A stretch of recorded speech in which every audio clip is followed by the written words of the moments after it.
Thank Godot, it's Friday.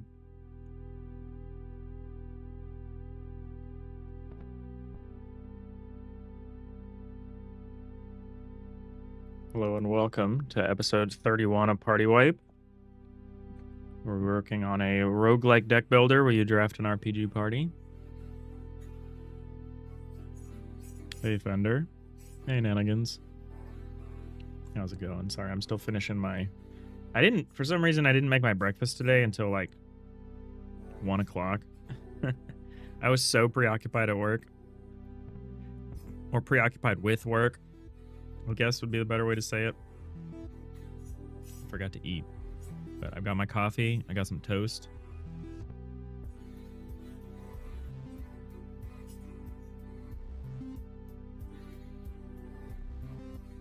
Fender, you're watching 2 streams at once. Interesting.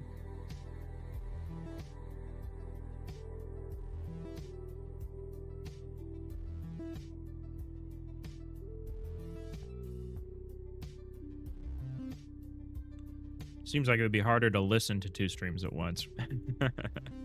Watching, okay.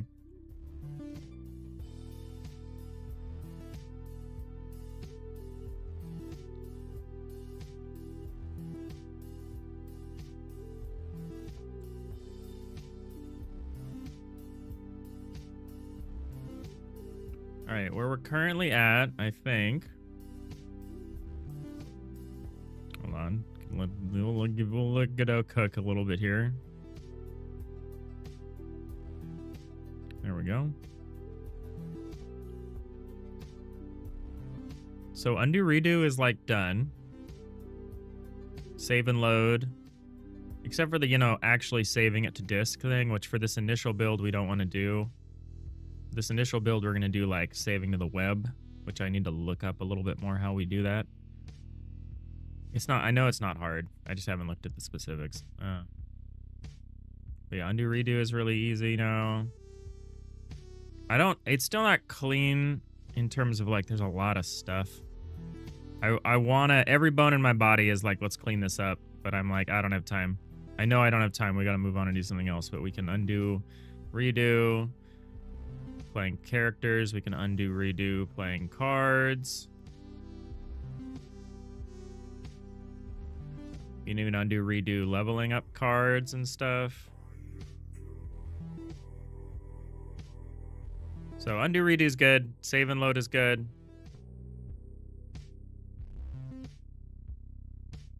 That seems to be good. I'm still not happy with what's going on here. I still think I need to make it more clear what you can do and how you can make things happen. So I want to work on that. I want to work on like how to select and drag or click and, you know, move or whatever. I want to make it easier and more obvious how you use these things. like your items and stuff.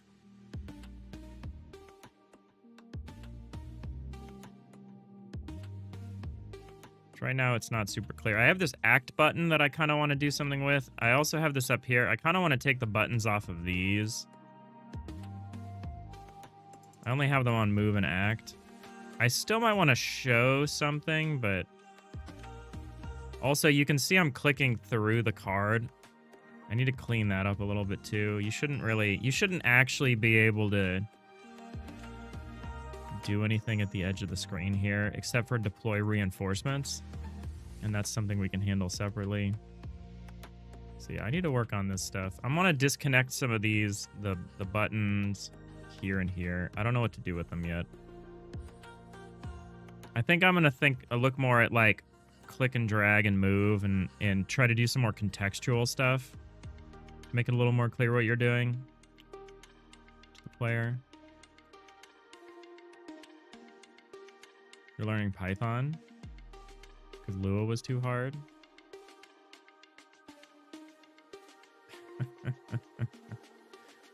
Yeah, but it's all right in Twitch. Nanigans sounds good. Probably won't be sticking around. No worries. Not feeling the greatest long week. Yeah, I would rather not. I would rather just be chilling. But we're not streaming tomorrow because Saturday, the third Saturday of the month, is my Godot meetup that I go to. My monthly Godot meetup. So I say the monthly Godot meetup that I go to. It's not my meetup. Let's be clear. So yeah, there won't be a stream tomorrow. So I was like, I have to stream today. I think I'll stream Sunday. I think we'll do a makeup stream on Sunday. So we're still down. We're still down pretty bad this week in terms of streams. That means I'll only stream Wednesday, Friday, Sunday this week. Assuming you count Sunday to be part of this week, and for this purpose I will.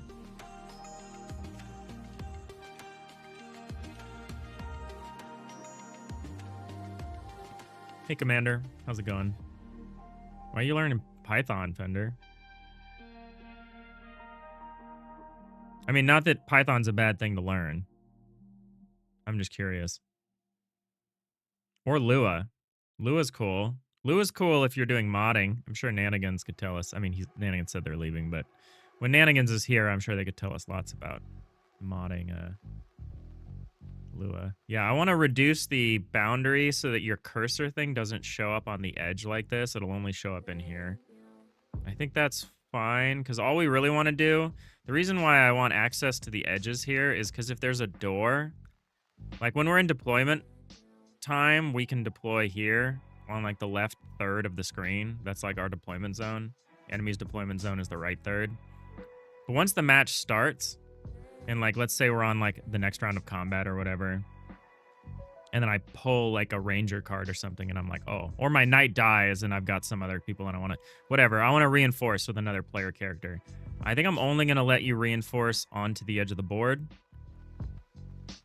And then you'll see for the rest of that turn that like someone's going to pop in through this door or something. I think the enemies will do the same thing. So like enemies might appear at doors, and you can do the like, maybe you can do the into the breach thing of you block the door, you hold the door, and it prevents like them from actually moving into the room. They might still bash you, you know, to get out of the door, but it would be cool. It'd be cool to have kind of something like that. But yeah, it means we don't actually need to access the edges of the walls really, so I can take that part out. Today is going to be a day of kind of just fiddling around, because I know we got to get working on the battle map stuff, the actual turn-based tactics battle map stuff, but I don't want to start that right now. I'd rather just kind of try to clean up what we're already doing, feel better about the UI and the controls, and then start that clean. Maybe at my meetup tomorrow, or on Sunday maybe. Man, we're like 6 weeks into development on this thing, and I swear I spent 3 weeks just doing serialization, which, when you look at it in the long run, 3 weeks on undo, redo, and save load is pretty good. Although I haven't really done the save load part, but that it provides the material for the save load. So it's not like there's an additional step. I should say serialization. We spent 3 weeks on serialization, and it just works now. And so that's not that bad, but when you consider it was half the time I've spent on the project so far, it just feels bad. All right, so what we need to do is we need to set another boundary here of some kind. So we have deployment size, map size. Do I want to call it map size? I don't know. Let's look at the code. How's it going, y'all? Hey, Arneo. If everything goes to plan, you'll have an interview early next week. Ooh, nice. Well done, Commander. You're going to check on the progress? All right. Appreciate it, Arneo. Nanigans, you've barely dabbled in Lua before. You've not done any of it in your game so far whatsoever. I thought that was your plan, though. You know it's a simple language, one that you can control in Sandbox that has ready-to-use libraries for C#. I see. So the plan is the plan. That's fine. That's fine.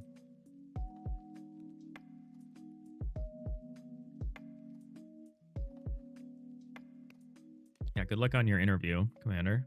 Hey, Rhiannon.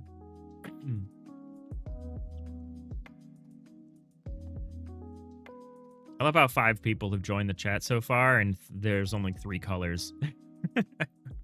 That doesn't make it hard. It doesn't make it hard at all.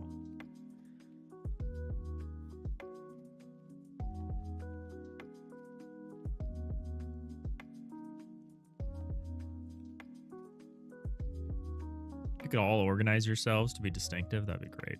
I'm just kidding. It does catch me up sometimes, but not I can usually find. Sorry, I'm sniffly today. I hope you can't hear most of that. So boundtiles.has. Ooh, so we only refer to bound tiles. So if we only refer to bound tiles for this part, do we do the same for the card token stuff? Card tokens. Oh no, I guess that's what we do.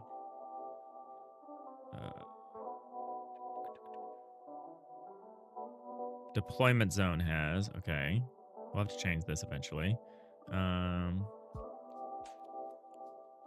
tiles.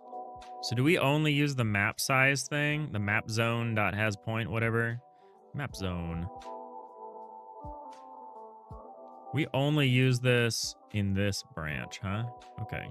That's actually very helpful.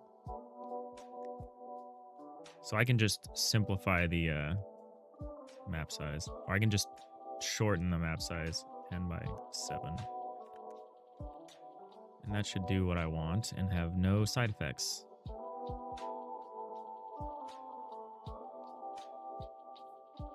Yeah, honestly, any job that wants... Oh, that didn't do what I thought. Oh, wait. I see what the problem is. I have to actually update the zone here. It's actually... Although, no, it should be. It should be this. Or... No, it should be this as well. .1. Map size. Okay. Okay, good. Good. There was just enough bleed over between the knight. The knight's character card goes over the walls. And so it was weird. Oh. Okay, we're not quite there yet. Why is it behaving like that? Oh, because this size is actually... No, the size is... The map size is... Oh, it's 9 by 6. Okay. Sure. That makes sense, actually. Okay. That all works now.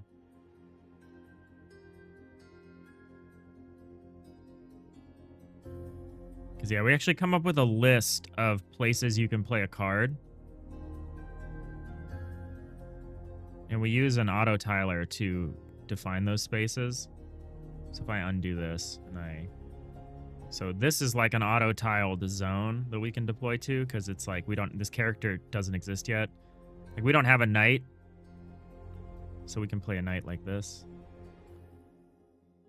But then once you play a knight, if I was to like play another knight, now it's like, okay, you got to play this knight on this other knight. So that's all good. But yeah, very pleased with undo redo so far. Handles the discard, the leveling up. I think I've eliminated the bugs. I was testing it a lot. But now we got to like move on.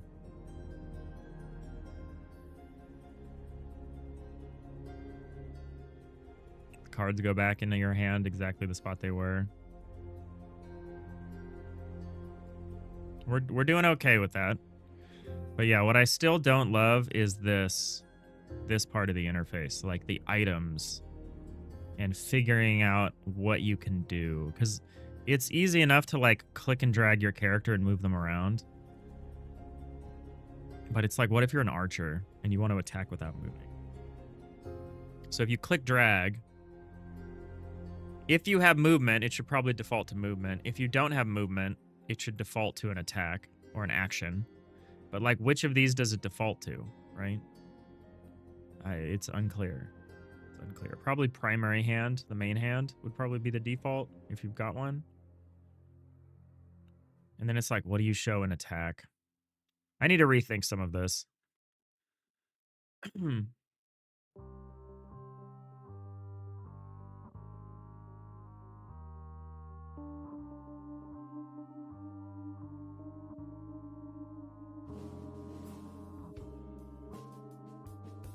Lol. Oh, you have even worse than I do then, Nanigans.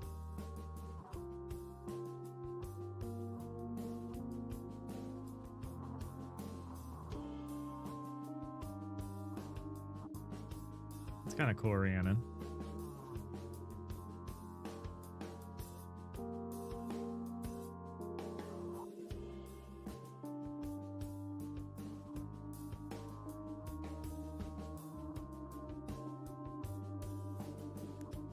I remember my first job. I was not good at my first job. And it turns out I wasn't really good at my second job or my third job either. So don't sweat it. You know? I didn't get good at jobs for a while. Until I was in my 20s, at least.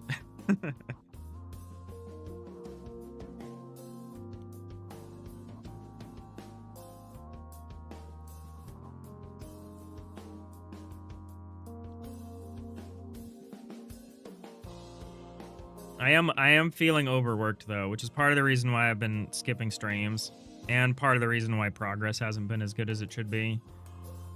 Because I basically have two jobs. I have game dev and I have my day job. And I'm very lucky in that my day job isn't actually full-time. Like, it's technically part-time. Like, I don't have to work, you know, I at least don't have to work what a lot of salaried people do. Because there's a lot of, like, I'm about to complain about the fact that I work 60 to 70 hours a week across two jobs. There's a lot of people that have to work 60 or 70 hours a week doing one job. So let me acknowledge my privilege here in that this is voluntary. The only person making me work 60 to 70 hours a week is me. And it's in pursuit of my dream. So let's acknowledge the privilege up front. But Lord, I am tired. I definitely need to, like, slow it down a little bit in terms of how much I try to do, especially at my day job. But that's part of why we're doing this project. Is it's tight, the scope is good, we're pretty pleased with the idea. Like, this is a good project to be working on. Yeah, today I kind of just want to focus on the left side of the screen. I kind of want to focus on this. I like the proportions of it. I like what's going on with the character card and the equipment card, but I don't love things like these buttons here. I think I'm going to take the buttons away. I might still have something pop up to communicate something to you, like maybe red or green or an X if you can't do something or something like that. But stuff like the attack and the defense, like the knight has a base attack and defense number, so I guess it can update when you select a weapon or whatever. And everyone's default attack, like unequipped, I'll call it their unequipped attack, is a melee attack, like just fisticuffs. So I guess it's not that hard. And then it's kind of up to the player to, like, select a better item. And I guess the game can help out a little in that it can, like, default to the main hand or the offhand or whatever if you don't have a main hand. You have abilities though. I need to update the ability sheets. You're not seeing the slots getting unlocked. Which needs to change. But yeah, let's disconnect these buttons to start. I don't want these anymore. I like this one. I kind of want to be able to do like a click drag or something. I know I've expressed that multiple times. But maybe the click drag is off the character. It's kind of hard to do a click drag off of this.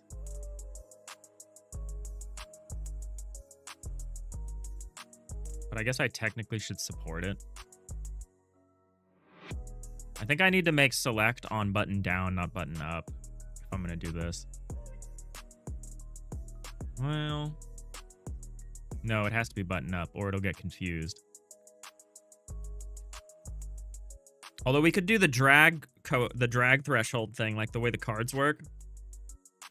So if we detect that you've clicked down and you've started to move, we only do the select at first. And once you start to move, we don't treat it as a select anymore. That's probably what we should do.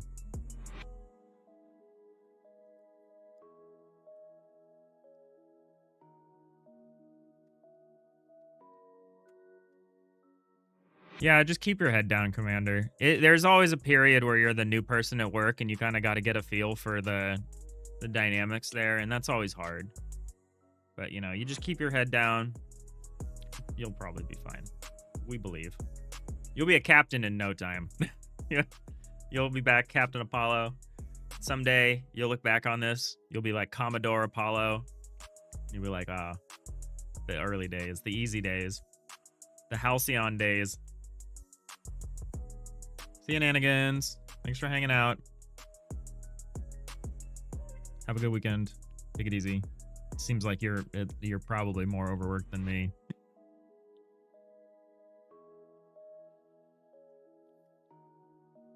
Sorry, I'm still working on my breakfast. I forgot to eat breakfast this morning, which is a bad sign. It's a sign that I am working too hard. Because I love breakfast. Breakfast is my favorite meal of the day. I love coffee. Got some toast here. I've folded it like a psycho.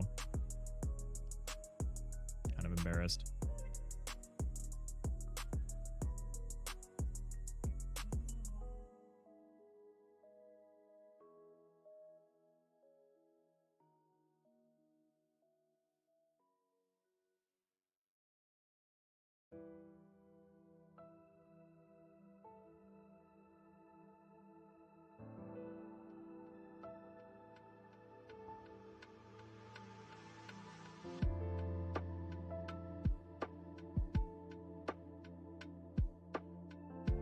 Rhiannon, you love breakfast, but you rarely eat at breakfast time. That's a nuanced, that's an interesting nuanced position.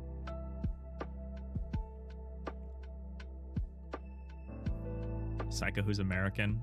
Uh-oh. That is a good film. That's one of the great films of that era.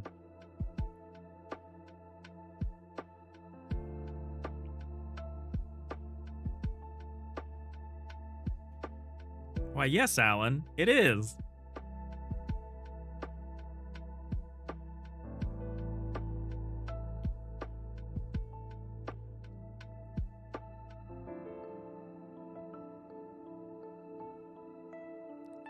Don't worry. Don't worry, Commander. Soon you will be such a corpo that you'll also be like, let's see Paul Allen's business card.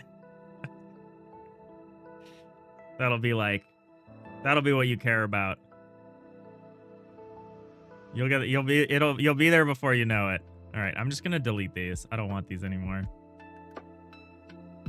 I think I'm gonna keep the action card on the equip page. I think it makes sense there. Rhiannon, your morning routine is get up, basic get ready for the day for you and the dogs, grab a Red Bull and sit down, start. The first thing you do in the morning is have a Red Bull. Oh my God. Make a latte or something. Have a drip coffee. Have a coffee machine that turns itself on automatically and pours a cup. I would have a coffee machine and I would drink coffee all day if my partner drank coffee. But I'm the only person who drinks coffee, so it's good. It forces me to just do one pour over into a thermos and then just like make it last. But oh man, if I had like a coffee machine that I could set to start working before I woke up, oh, the dream. You love your coffee machine, Commander Apollo? Coffee machines are great. Rhiannon, you're generally sitting down to work within 15 minutes of waking. I do that too. I need a while to wake up usually before I go have my coffee. I usually wait for my break or something.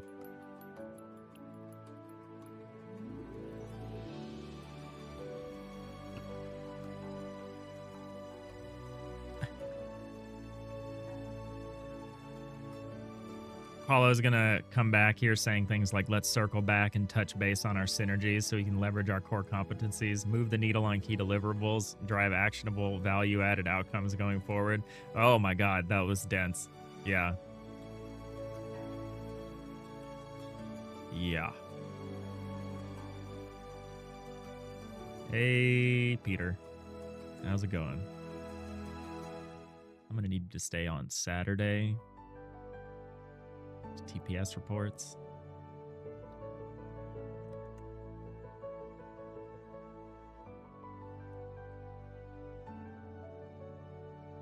I thought that was never going to be me, and then turned out it was me. What did I just do? Oh, I made this visible by default. All right, so I removed that.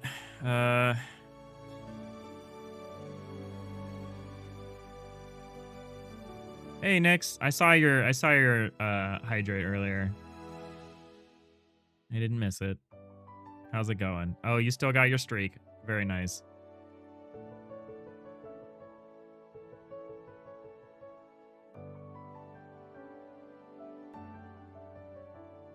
Yeah, it's wild. It's wild. I'm in the worst spot because I'm pretty low on the tree, on the ladder. So I have to be the one sitting in these meetings and listening to the like senior people say this stuff. And, you know, get their visions aligned or whatever. And then I have to figure out what the concrete application of all of that is.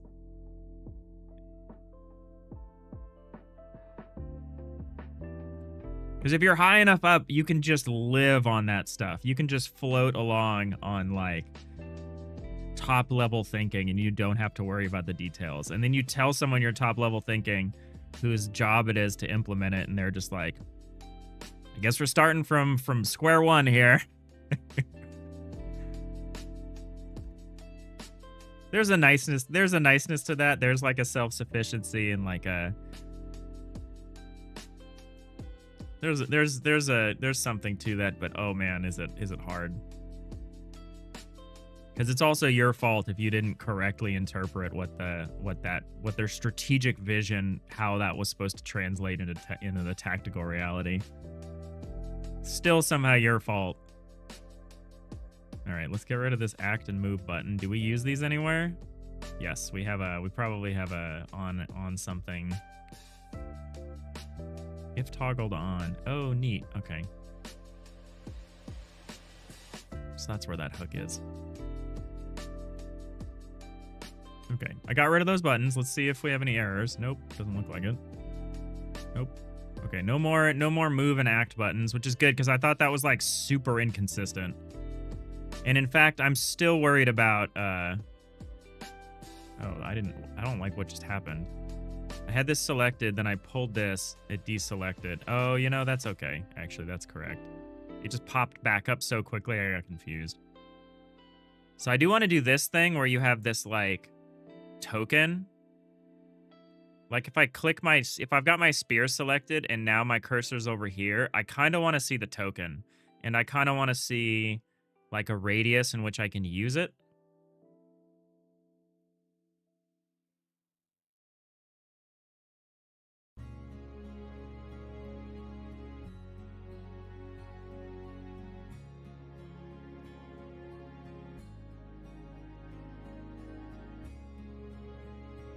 But you don't need to click drag. So I guess maybe click drag doesn't make a ton of sense in that context. Maybe the click drag really is just off of the character. So I pick up the character and move them around. Because this kind of auto selects sometimes. So if I leave this selected, close this, and then open it, it's still selected. I don't know if I love that. But I do kind of want it to... Yeah, so we can't really have an auto select. If we have an auto select by default, then when you go to move the character, it'll think you're trying to use the item. So I actually have to turn this off every time we select a character. But yeah, I want to do something here. It can't just look like the rest of these. We need to do something to differentiate this. And I think I have some ideas of how to do that.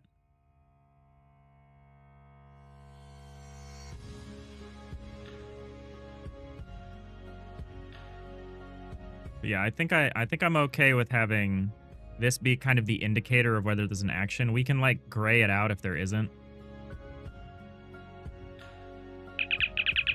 It kind of doesn't, there's nothing about selecting this like automatically selects this if there is one. So I guess it's just like a reinforcement thing. But yeah, let's see. Let's do the first thing I said I was going to do. Hey, Fender, thanks for the follow. Oh, you're back. What? You lost access to your account in what, the last like 30 minutes? Oh man, that's rough. Oh, you created that account in June. Okay, that's fine. Never mind. Thought you lost like some old account. That's funny. Welcome back. Watching too many. Oh, this account is older than your other account. Neat. Maybe you're just a bot. Maybe you're just an especially evolved bot.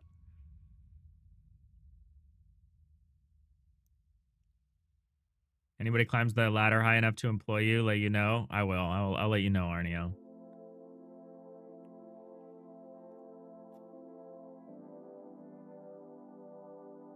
Yeah, Nick's with the all-time high 1,350 RimWorld mods or something.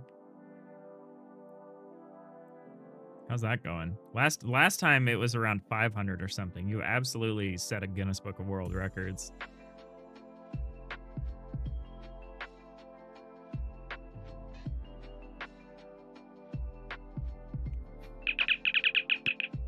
Arneo, it sounds like you should be a shop steward somewhere. Sound like you do a good job. That's like a union kind of position. That's like a union rep position. You'd be good.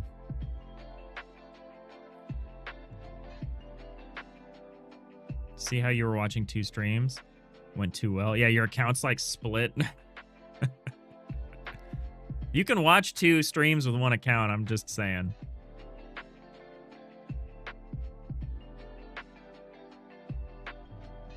Hey, Kima, thanks for the follow. I feel proud to have finally earned that. Welcome in. How's it going? Happy Friday. Thank Godot it's Friday. Sorry, I'm not super compelling today. I'm still eating my breakfast. I'm tired. We're getting stuff done, though, but just little things.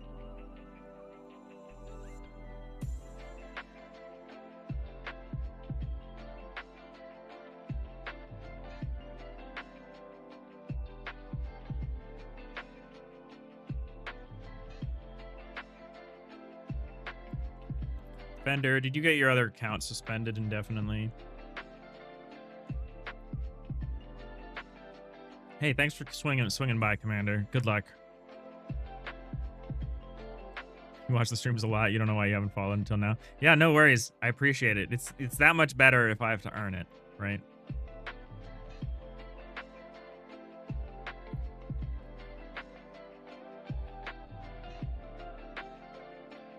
Maybe we need to stop and count to 10 before we type things in chat, Bender.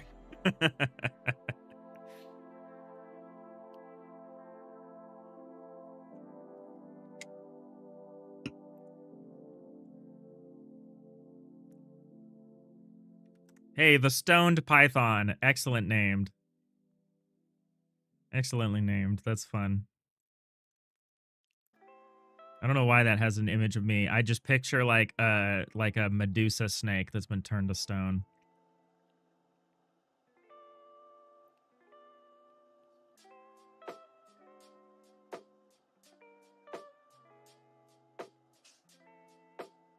How's it going? How do you like programming in Python?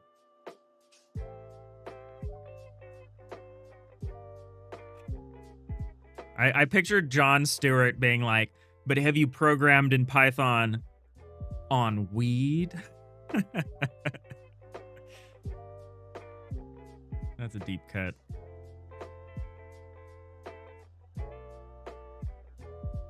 All right, what am I doing? I'm trying to stop. I'm trying to reset item selections when we select characters. That's what I'm doing. How do I do that?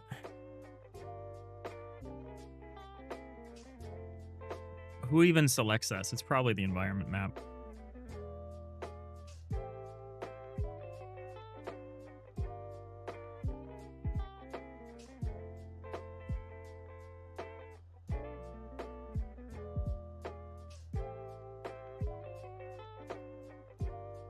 Nice. Well done, Rhiannon. Grats.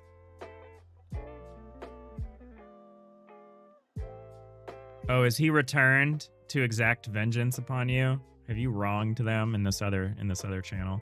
You use C#? Nice. You've got vision and the rest of the world wears bifocals.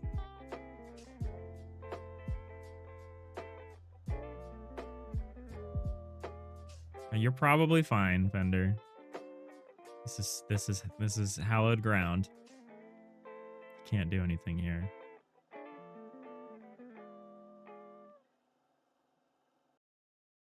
Look, your beef with Toby Macaroni is between you and Mr. Macaroni here.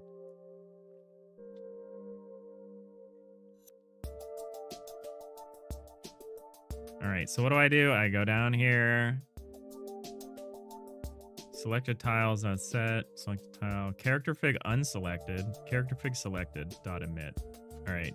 So back in character sheet, I think I can just go to on character fig selected. Oh, we can get rid of this.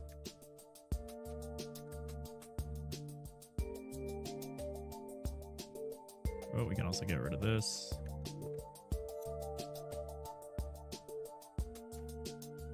Are links allowed? I think rule number 3 of the chat is please link responsibly. So links are allowed, but you will be judged on the quality of link. So be careful about rule number 2, which is, I think, actually, are they related? Watch me not know my own chat rules. It's fine. The Discord rules are the same. Yeah, please be aware of rules 1 through 3. So links are okay, but they're still subject to those 3 rules that you agreed to before you typed a message.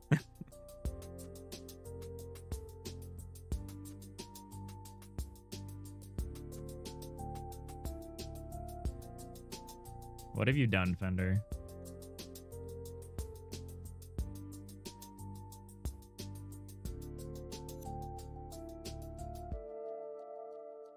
What about Zelda? What about Zelda? Oh, only links. I see. There's technically not any rules about Zelda.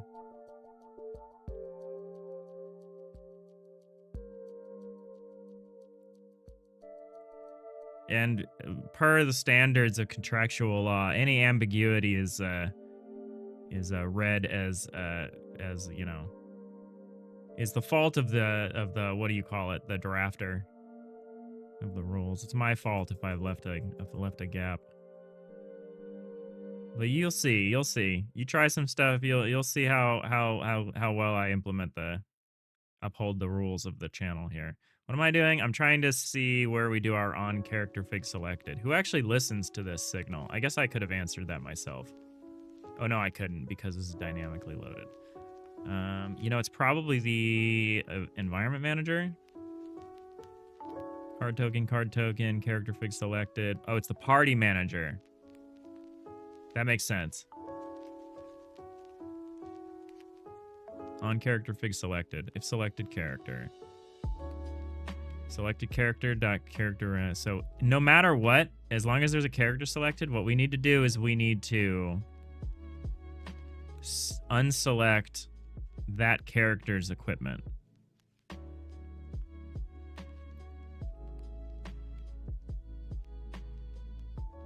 Actually, we need to unselect the equipment Maybe we can just do that when character sheets open.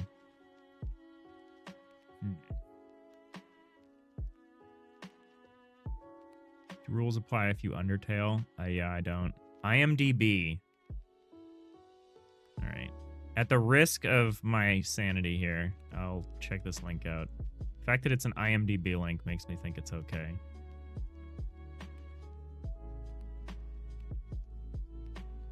Are you doxing somebody?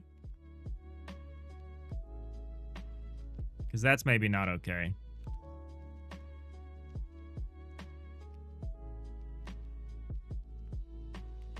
Not that I think this is... What is this about? What is this about this person? About this British actor? This, may I mention, underage British actor. Very careful. Oh, Arneo. He's the next link. Lord Arneo, you're confusing me here. These guys are talking about, like, linking stuff.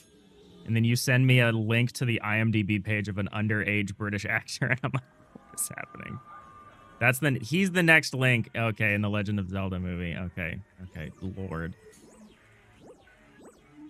What about? I don't know. Fender likes to start shit. And I've tolerated it so far because they haven't gone over any particular line, but definitely keeping me on my toes. And then Arneo comes in here just confusing me. After Nyx purposely also confuses me. It's just gang up on the tired streamer day, I guess.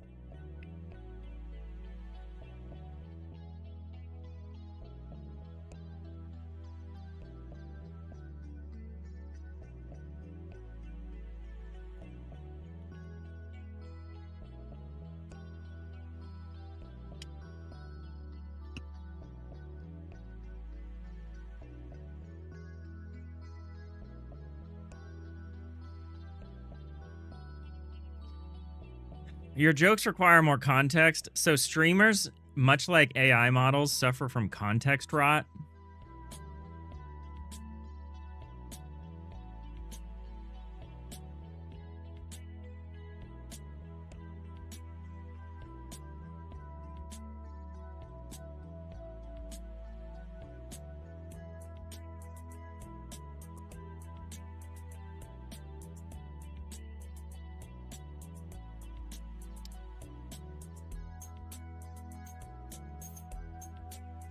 Please don't make me expand the rules.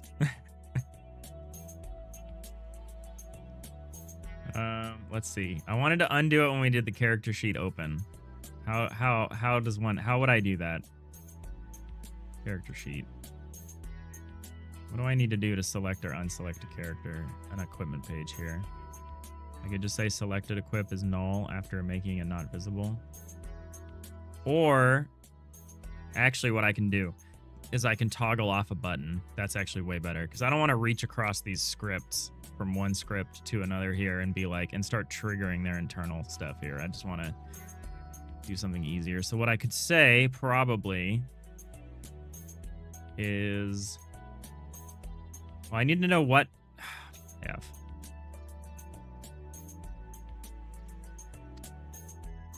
So I have selected equipment here, don't I? No, this is in the party manager. Oh, shoot. So I do have to tell the character sheet to do something. Here, let's just have like let's just encapsulate stuff in a script or in a function. Let's say something like character sheet dot like close equip page or something. So we have a close character sheet function. Let's make a close equip page.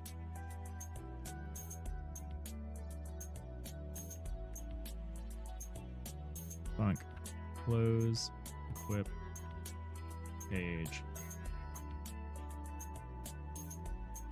All right, and what's going to be involved in that? Let's look back at the party managers. Character sheet close. Oh, I could say equip page close, I guess.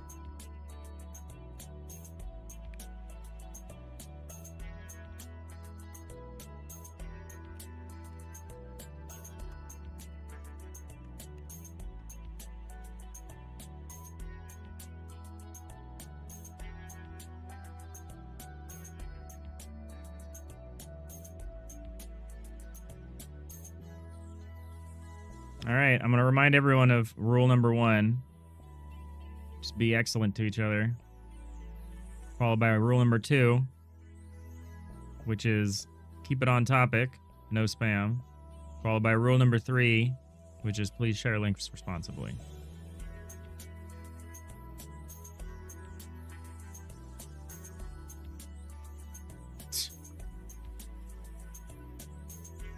Arneo. They were one of the Targaryens? Oh, already famous. Okay. Yeah, I watched season 1 of the Game of Thrones. It was cool, but I'll tell you one thing about how properties work, which is that when Sean Bean leaves, I leave too.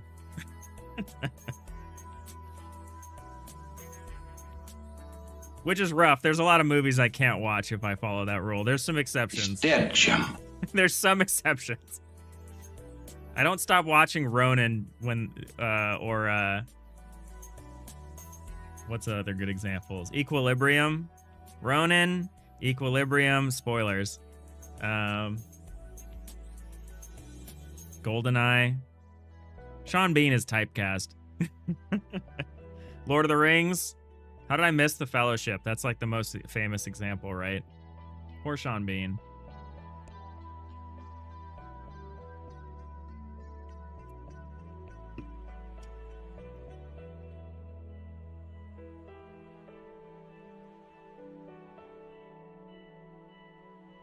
What are you linking to? A GitHub repo? Can you get the sound redeem of the guitar riff that plays when Bill and Ted say excellent? Maybe. Maybe. I do want some more sound effects. Chat being real weird today. It's true. It's true. It's true. I mean, some of the chat's always weird, but...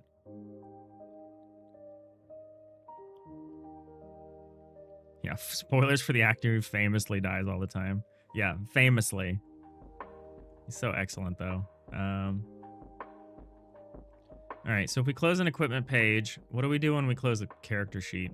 We shut down the highlight, we make it not visible, and then we nullify it. That's probably fine. I actually probably don't need to do that. I think, so do I know what button I need to do here? So the equipment button, I can find the equipment by the slot from the equipment page. I can say selected equipment.equip slot. That'll just give me the page. How do I get the button for it? Oh, I must have this. Surely I have this in like a dictionary somewhere, right?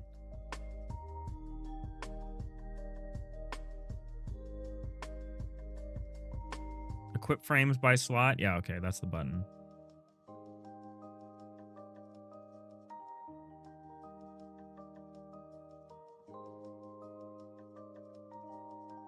So I should be able to just get the slot of the equipment and then toggle this off. And then the toggle off should handle the cleanup. Because I just want to unselect equipment whenever I open a character sheet. I don't want to remember that stuff. Yeah, on equipment button toggled. Just do all of this.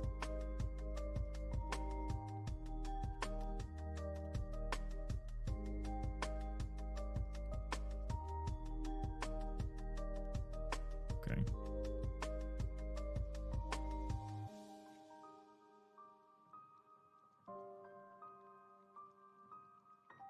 So we say if selected equip. Then what we do is we say equip frames selected equip dot equip slot dot toggled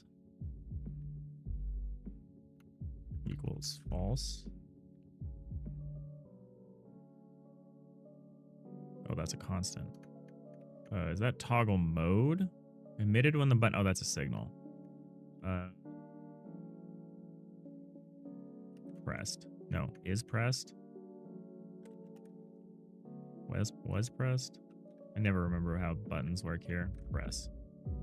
Pressed. That's also a signal. Where's the actual command to just unpress a button? Why do I never remember this stuff?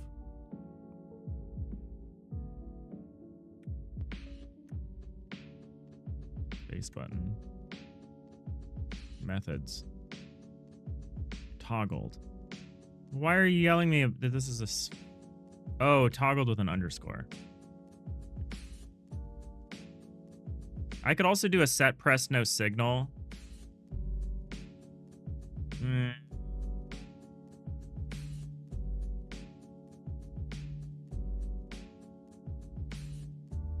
I could do a set press no signal and then clean it up myself.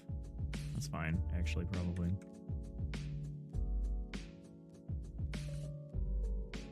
Oh, act button doesn't exist anymore, so let's not worry about that.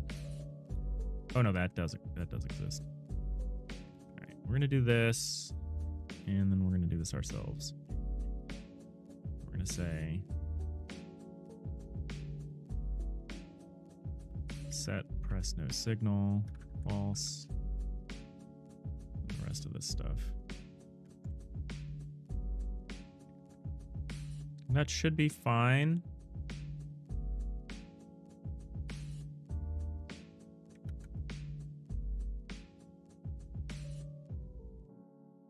And we can call that from out here. Oh, here's Toby Macaroni. Y'all deserve each other. Welcome in. How's it going? Happy Friday.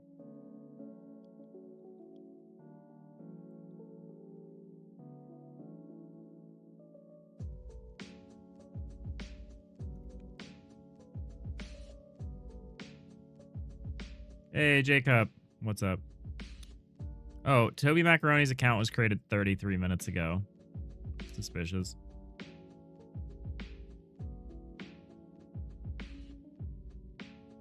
How's it going?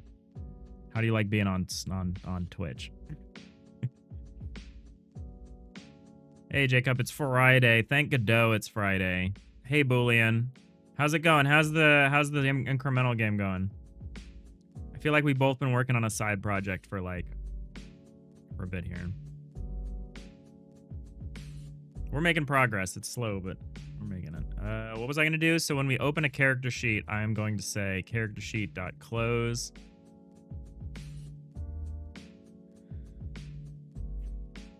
Here, I'm going to say character sheet.close.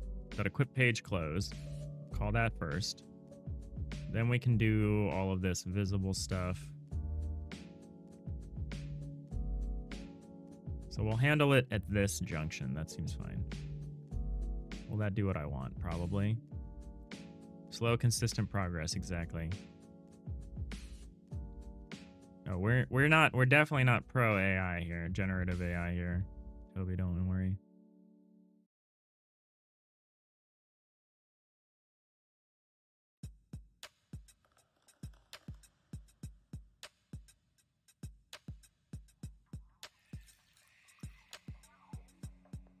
All right, so if I select, let's say yeah, here's a spear. Grab this spear. So it makes sense that when I select the item, if it has an action, I select the action.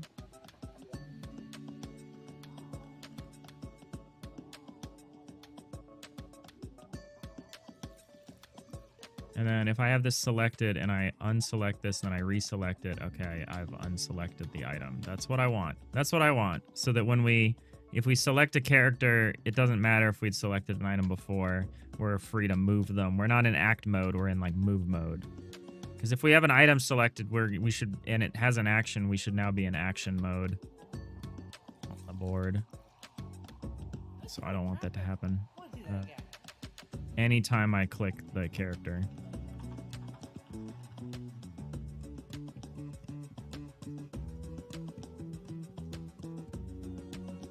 Yeah, let alone intelligence, Rhiannon. Just try imagination. I like actual imagination as the kind of counter thing to it.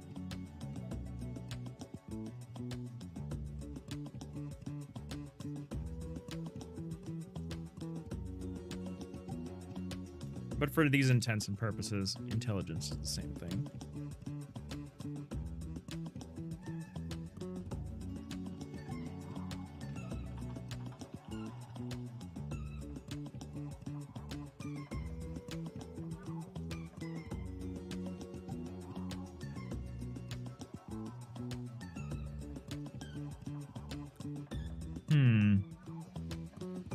That was weird. Okay, I see one difference, which is when I... Yeah, okay. We have to... There's one other thing we have to do, because the problem is I actually do want it to select a character. I want it to select the item if we're replacing it. So if we're dragging something over it to replace it,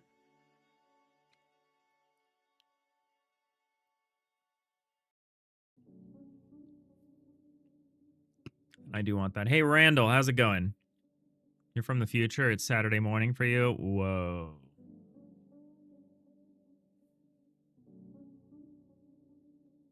So who won the World Cup? I don't know. I don't know when the World Cup is. If you're from the future...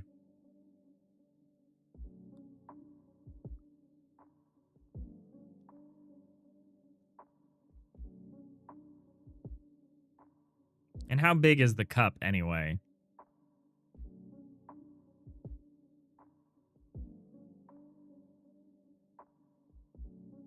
$96 ounces? You're gonna fit the whole world in a cup. I don't know. I'm tired. I'm so tired. All right. So this is weirdly happens the second time I do this, but not the first. So when I first move it over, it doesn't do it. But when I move it again, it does. And it's probably because when I'm doing this part, when I'm like opening up the equipment I'm replacing, I probably do that in a weird order that conflicts with the thing that I just did to character sheet open, the character sheet open function. So let's see. That would be under... That's probably under card token added. Let's look at card token added. On card token added. Yeah, so character sheet open. We do say that. We do that. Oh, so we do the preview XP gain before the open. We should probably reverse those. Probably reverse those function calls. That might just do it. Oh, we're about to head into ads. Hold on to your ads, everybody. The cup is 3. Anyone have any trouble searching for enemy AI stuff for games because it's all LLM? Yeah. Yes. Just go to what's Dave Mark's website called?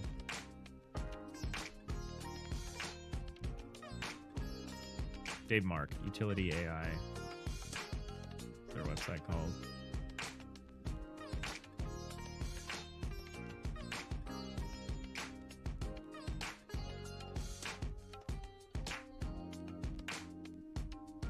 This is maybe more than I wanted. I just want their books and stuff.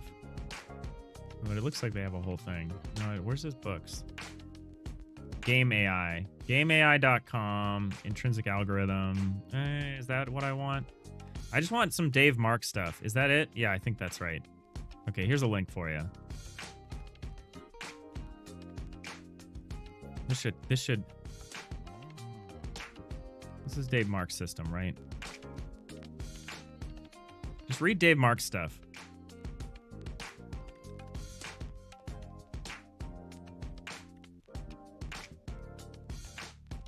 He has a book.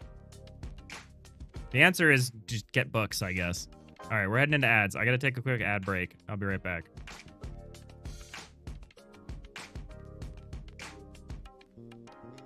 No, utility AI, that's what it's about. Arneo.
All right, I'm back.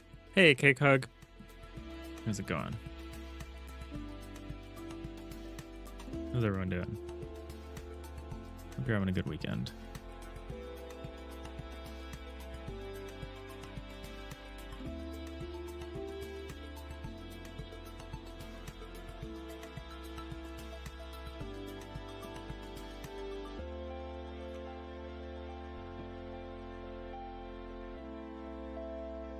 Did you tell me that you put in your 2 weeks? You're going full dingus? Oh, you mean game dev? Nice. That's scary. Very good. Congratulations.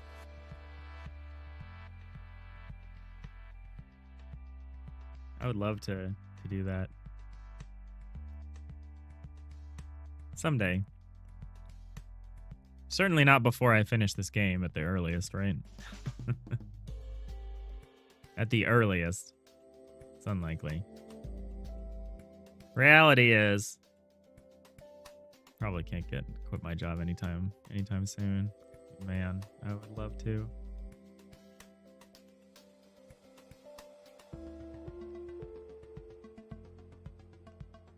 I could work more on games and somehow still work less overall. Wouldn't that be fun?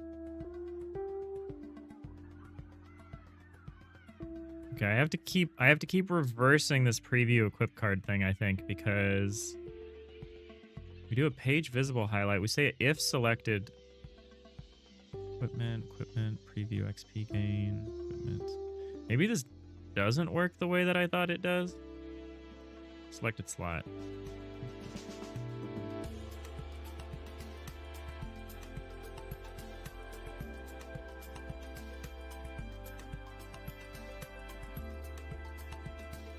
Texture hover, normal, disabled, button pressed true, slot frame. Yeah, okay, yeah, I was exactly right. I have to reverse the order of these function calls. That's easy. There probably won't be any consequences for doing that.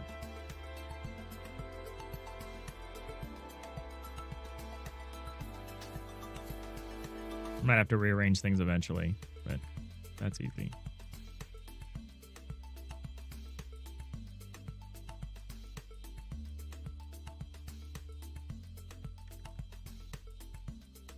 Let's see if that worked. You're in a lucky position. You do need to try and make money. All risk. Yeah.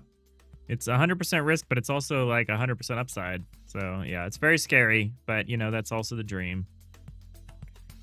I was complaining earlier. I was complaining about how I work like 60 to 70 hours a week every week. I had to acknowledge that it's, you know, so I can pursue my dream or whatever. And if I wanted, I could stop. And there's plenty of people that have to work that many hours just working their day job. So yeah, the dream is tough. The dream is scary, but it's still the dream, right? All right, so if I do this, then if I do this, yeah. Whoa, wait, what just happened there? So I did this. So I had this character. So this just remains the focus. And then I clicked it and it undid that. That's actually okay. I think I'm actually okay with that. Well, actually, I'm not okay with that. Because this should just be the selection. Oh, it's because that doesn't actually count as the thing that you're selecting. So maybe this needs to close. Maybe this needs to close when the drag occurs. I don't love that, but that's maybe the only thing we can do. So where would we do that? I didn't love that. I'm going to try that one more time. Hey, Savvy Dev. Don't do too long, otherwise you'll end up like you, old and tired. Too old and tired? Yeah, do it early. I'm very lucky in that, you know, I don't have a mortgage. I don't have a family I need to feed. Like, I can take risk. Definitely take risk while you're young and your tolerance for risk is high, right? It just gets harder. So what if this already is selected and then I do it?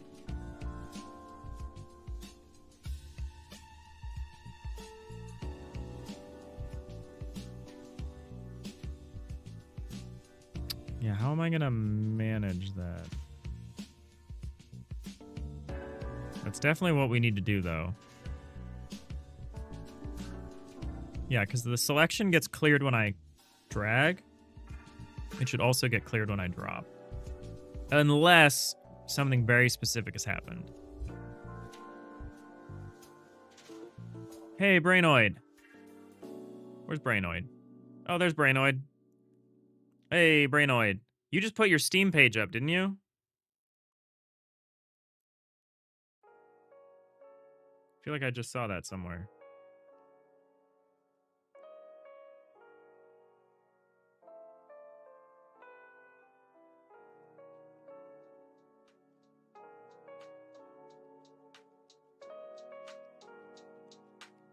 I don't remember where.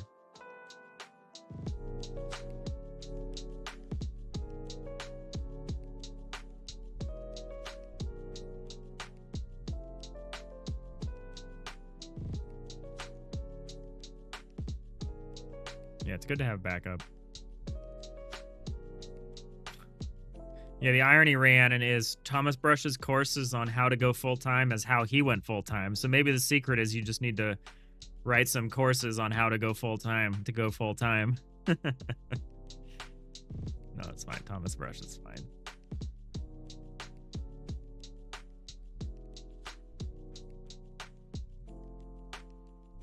He's got the YouTube thing down. Jacob, yeah, you're doing something similar. You wake up, game dev all morning, then do day jobs, sleep, and repeat. Yeah. I'm very lucky, too, in that I've been allowed this time in between in the afternoon here where I can do my work.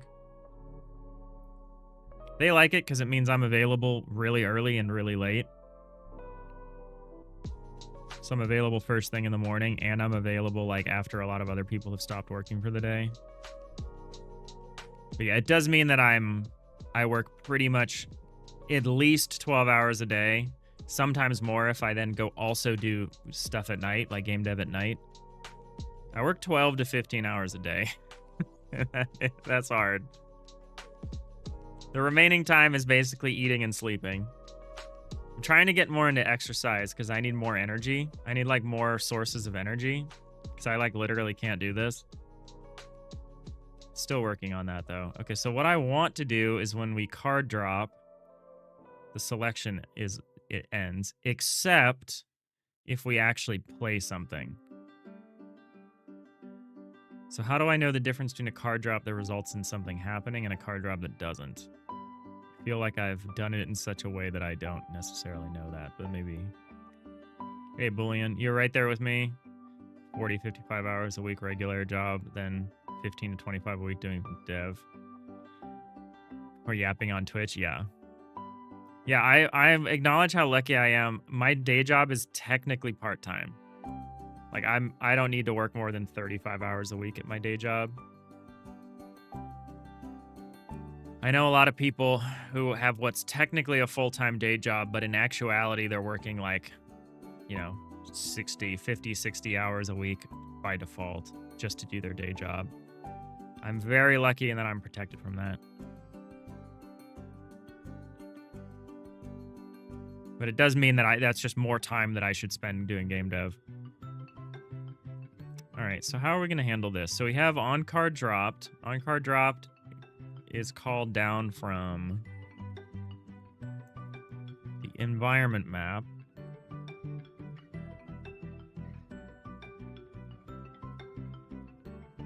Card dragged, card dropped. So if any of this stuff happens, we do a signal. So maybe I just need an else. But you don't know what your character sheet is. You don't know where the character sheet is. Do you even know... Man, how am I going to do this? I don't really have any kind of hook for like a failed card drop.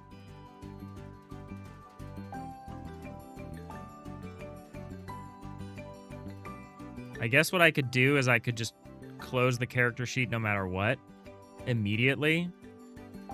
And then if something happens that should open it, it just gets reopened. That's probably what I'll do.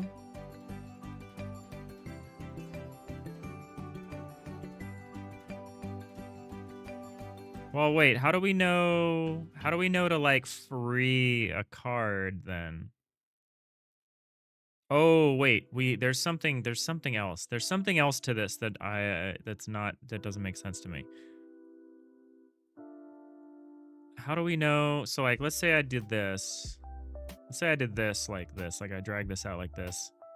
Oh, the token would only exist if I'm in a valid spot to drop the card. That's why. Okay, that makes sense. You know, wears on you. You run a lot lately. Try and not turn into shrimp. Good routine helps. Yeah, I just need to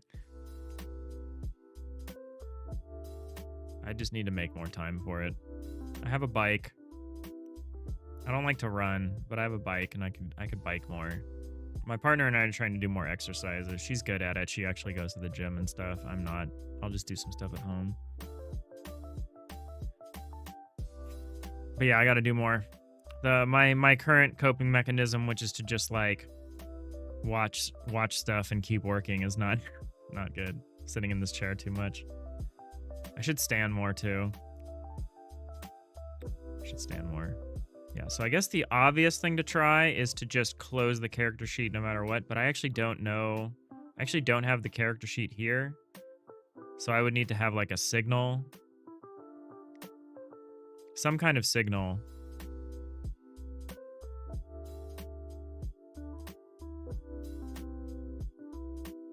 Because yeah, you don't know anything. Maybe you could. Maybe we could tell you about something. But you probably should just emit a signal. So character fig hovered, character fig selected, character fig unhovered, character fig unselected. What if we had like a card drop failed or something like that?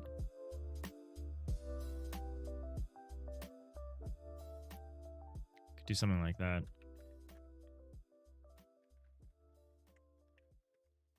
Failed is a strong word because it would be the same as like something being abandoned. It's a card. I don't know if we'd actually need the card, but it might help. Might help to have this. Problem is, do we have all of the cases covered? We do not. So card token gets spent. Card token doesn't necessarily get spent here. Hey, Pheasant. Standing disc would be really nice for streaming. Yeah, I have one, and I do not use it enough.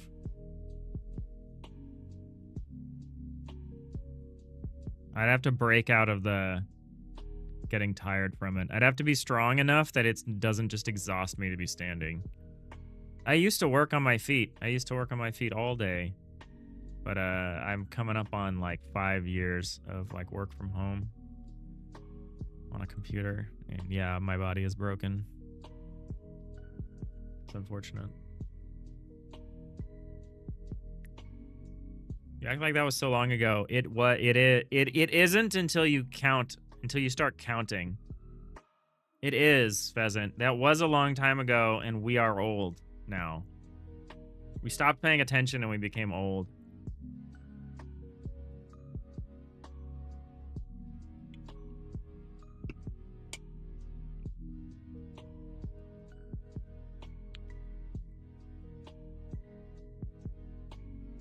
It's like that. It's like that one quote. It's something like inside every old person is a young person wondering what the hell happened.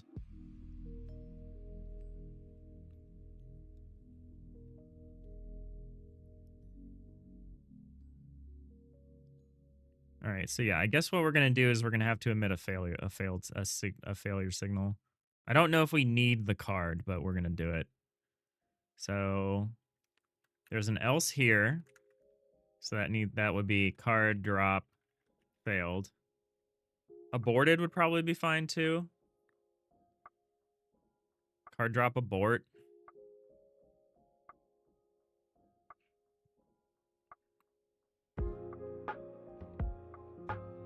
Failed is okay too.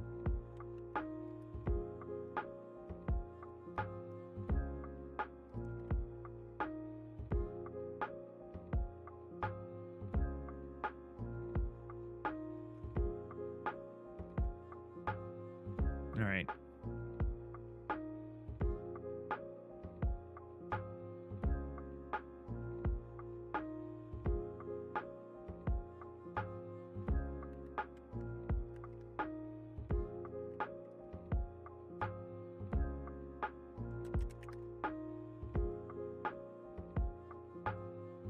This isn't my favorite solution.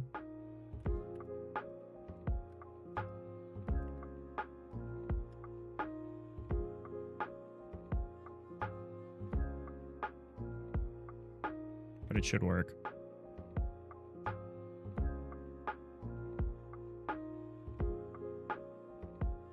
So then this, we can just... So we also need to connect the signal is the thing. Okay. So we need to connect this signal to... So environment map.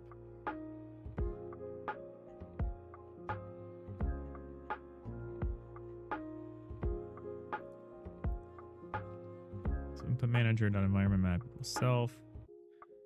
Do we not need to connect all of our signals to our parent? Oh, we don't do that here because we don't know who our parent is. Right. Could figure it out, but easier to just do it here.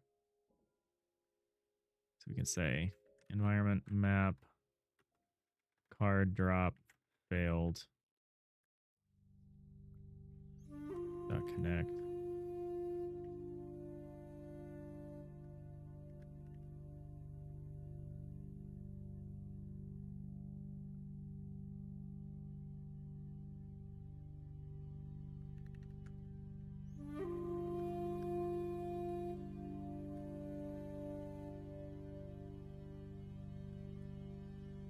I think we actually need to know about the card, but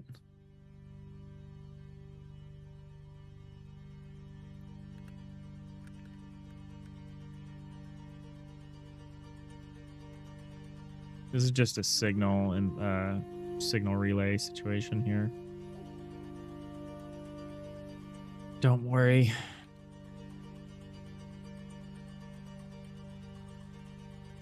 And then what we do is here we actually connect things.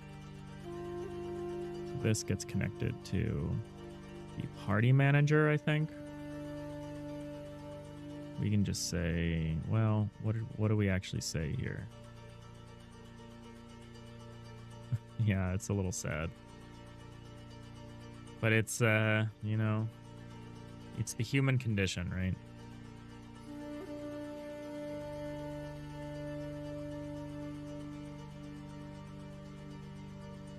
So we'll have a funk on card drop failed.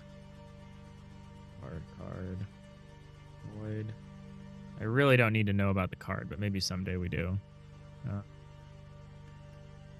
We say if selected character.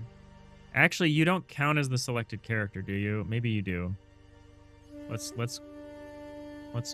pretend that this is the case.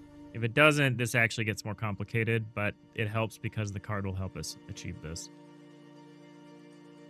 If selected character, we're going to say selected character dot character sheet.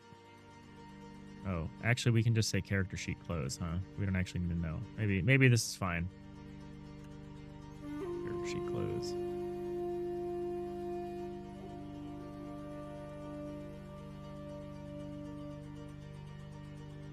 Let's see if that works. Still have to hook up the signal.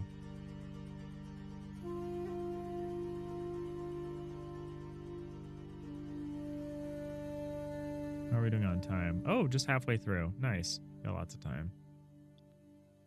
Day is going by slowly. That's all right.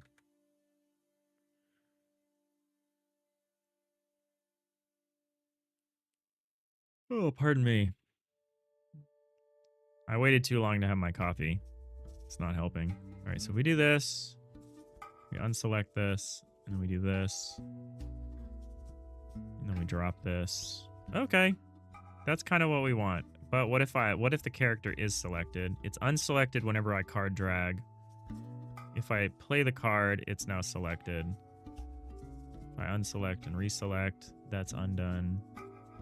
If I do this, we still get to see the chipped mall, which is already there. Probably need to undo that act button, maybe. They're linked, which is not ideal. I guess it's fine.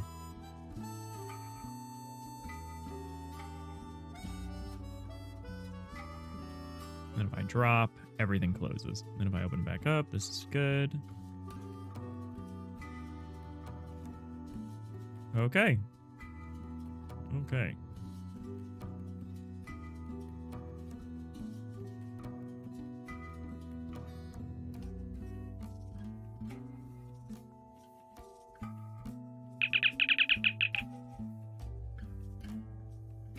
Maybe these will be buttons, but they'll be like informative buttons. Like you'll see where your health points come from or where your attack or defense comes from.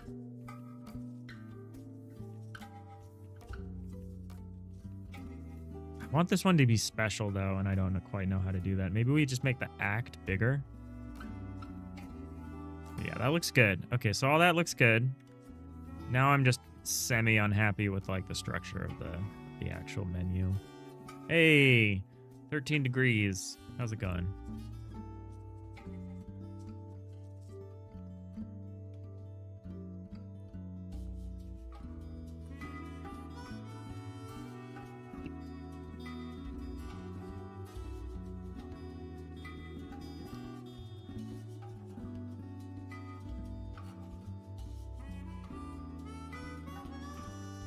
Oh, I impulsively bought tickets to go see the Odyssey next week.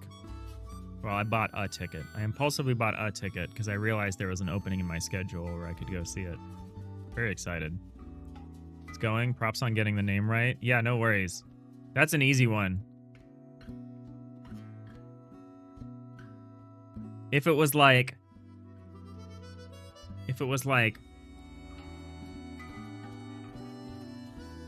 IVXL or something like that. Once you start like IVXL C M, I'd be like,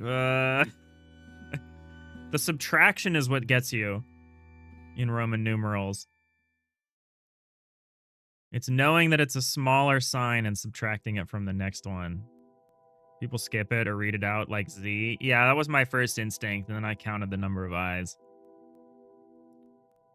But yeah, how's it going? Happy Friday. You said it's going. I already asked you. Well, I hope it continues. I hope it continues to go. Well.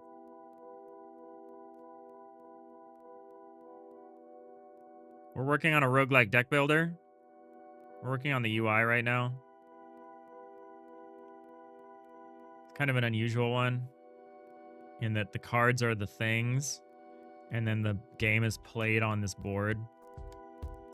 It's like a little tactics, turn-based tactics game. I'm still not totally happy with this. It's unclear, like, the action stuff, so I want to work on this little action button situation.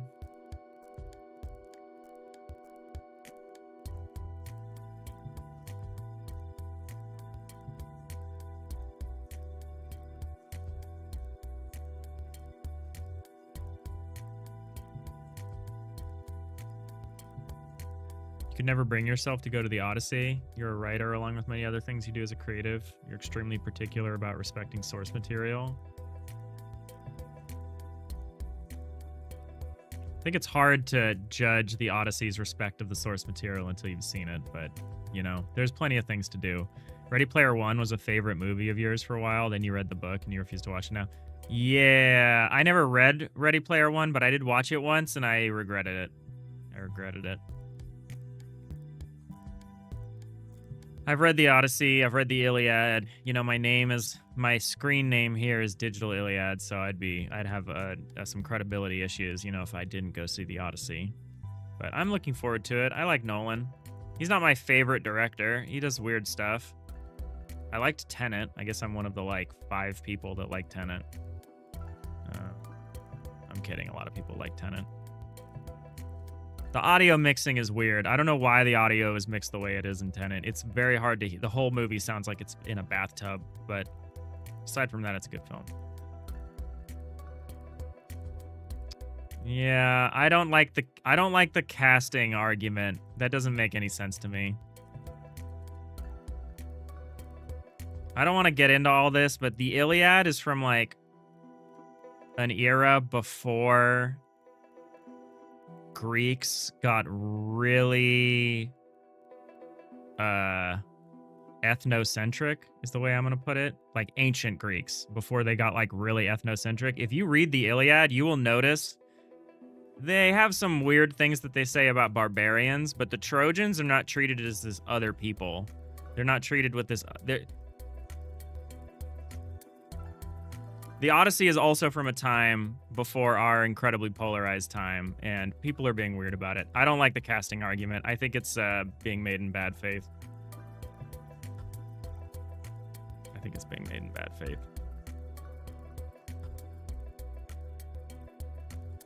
Have you read the Odyssey in Greek?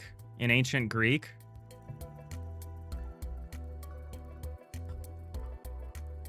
Because if you haven't read the Odyssey in ancient Greek, I don't think you're respecting the source material. I'm sorry. We don't need to get in this argument. You just triggered me a little bit with your casting comment. There's a pretty hostile and nasty discourse around the casting of that film, and I don't want to get into it. But I will say this. I will publicly say this. Lupita Nyong'o might be the most beautiful woman in the world. You know? So let's all just chill out, cool our jets a little bit, and try to enjoy a movie. She just as well might be. I thought it'd been funny if Ben Affleck did a cameo as Achilles. I was secretly hoping for that. I haven't seen the film yet, and I'm pretty sure he didn't do it. But that would have been the ultimate like Matt Damon, Ben Affleck thing for me.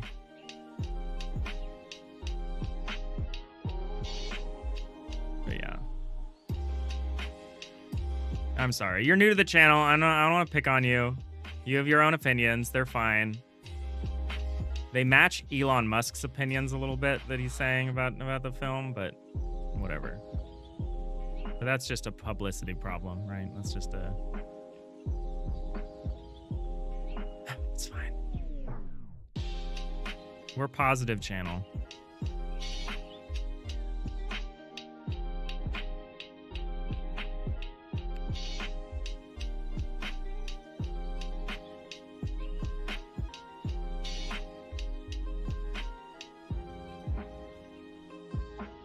Animation's good though. I've been watching some animated stuff.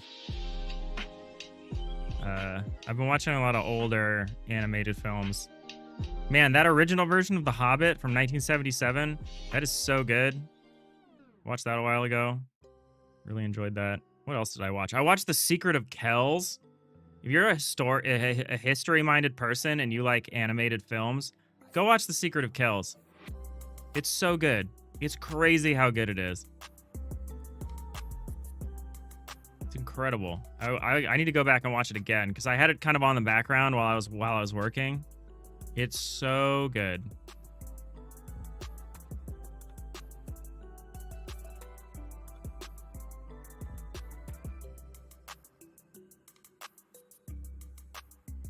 All right, what am I doing? I'm trying to pick up. I got sidetracked. I got slightly triggered and sidetracked. We're working on the equip page. We're working on the new version of the equip page. So we had a few different versions of the equip page. I guess I can open both of them.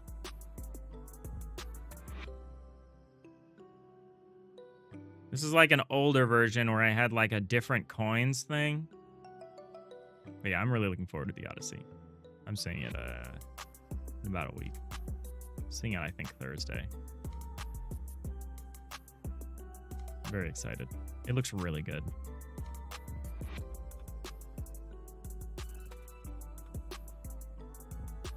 I feel like I'm going to get in more arguments with people on the internet about it. People will not let it go. Yeah, so I took this out because I thought this was like too much. I also don't love that the coin just kind of looks like an O. I guess I could have changed that by doing something like this, maybe. Like I could have redrawn it like... Yeah, that wouldn't look good. What about this?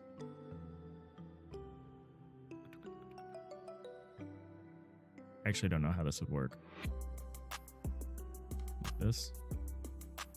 No, it would be like this. That's a little better. That looks a little less like an O since I filled in the inner ring.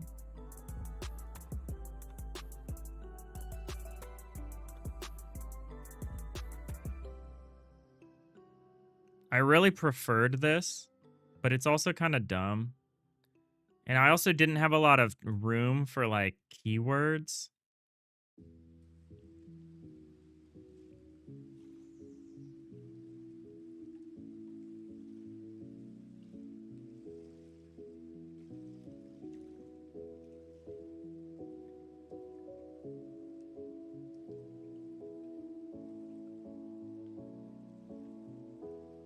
Yeah, I just don't like this respect the source material thing. It's like, did you read the Odyssey in ancient Greek?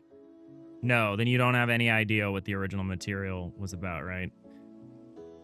It's fine. We're not going to get into it.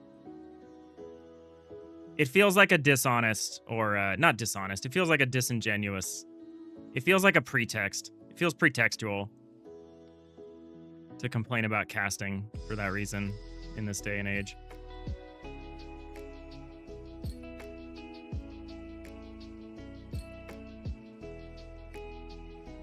But that's fine. Let's not get into it. As long as everyone has their own opinions, it's fine.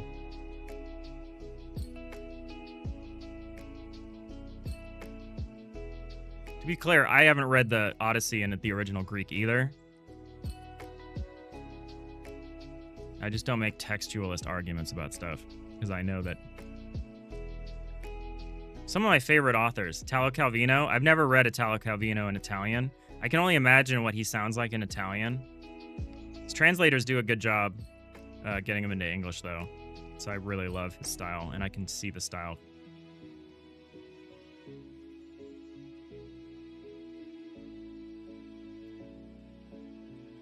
But that's neither here nor there. But yeah, I'm excited about the film. I think it's going to be a great film. Certainly going to be the best film of the year. Although, Spider-Man looks kind of cool. I don't know when that's coming out. Yeah, we used to have these two different buttons, active and passive. I kind of want to do this passive thing again, where like on this equipment page, on this version of the equipment page, bring it over here.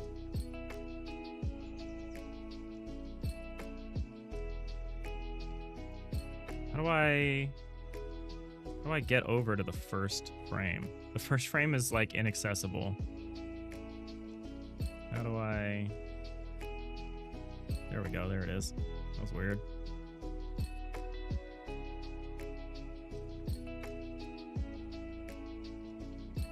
So yeah, I kind of want... Oh, am I already doing this? Oh, I am. So yeah, this is kind of what I want, where it's like this separate color as like underlying thing, and it shows that there isn't. But you know what I maybe want is I maybe want this to be double sized.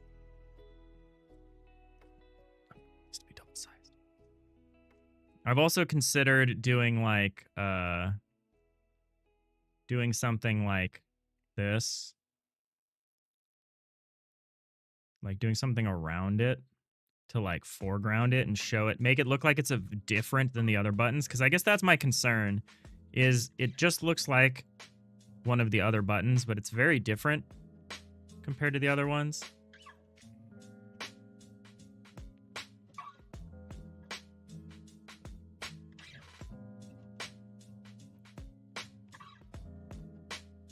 Did I go too far? Or not far enough here?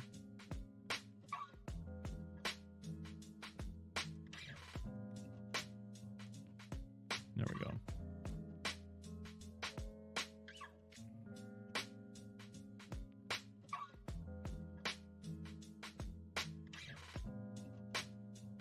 Just like that.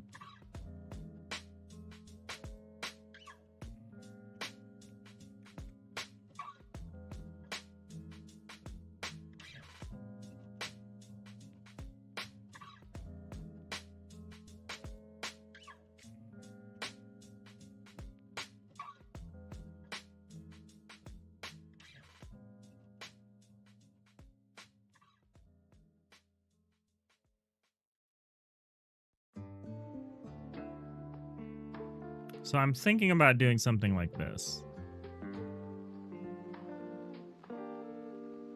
Like carving it out over here and like specially like highlighting it or something. And we could even do something like this. to like further highlight it.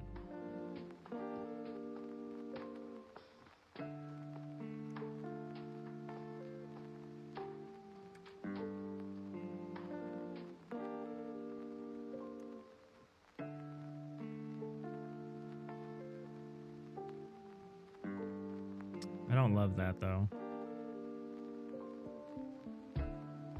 But it's like far and away the most important part of the thing. Of the piece of equipment is this button, the action button. So I don't know if it needs to be like specially marked or not. I guess we'll see. We'll just look at it here. We'll tweak it a bit.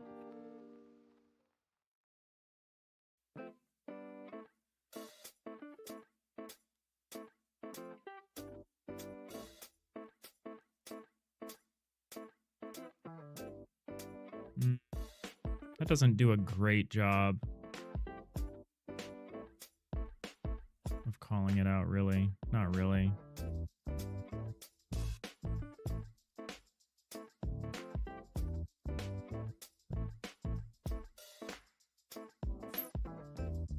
No, that's not it.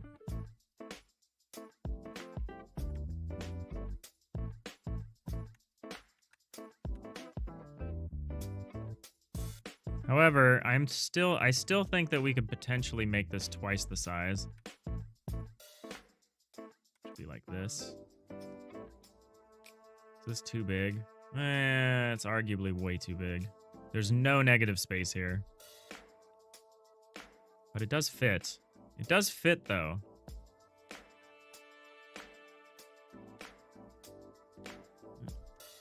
Let's try it. I mean, it's not going to look right because the button isn't set up like this, but... No, that's way too crowded. Oh. No, yeah, it definitely is. It definitely is too crowded. How many pixels is this, too? Yeah, F.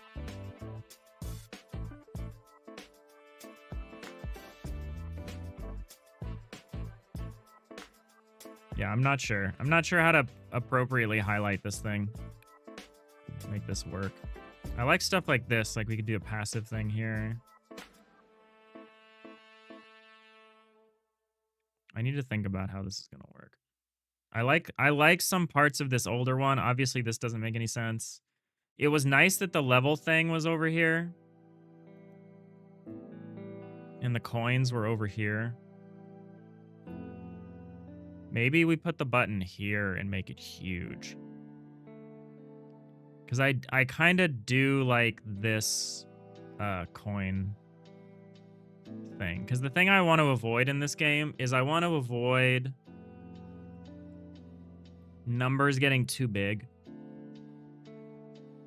I don't want this game to be about huge numbers.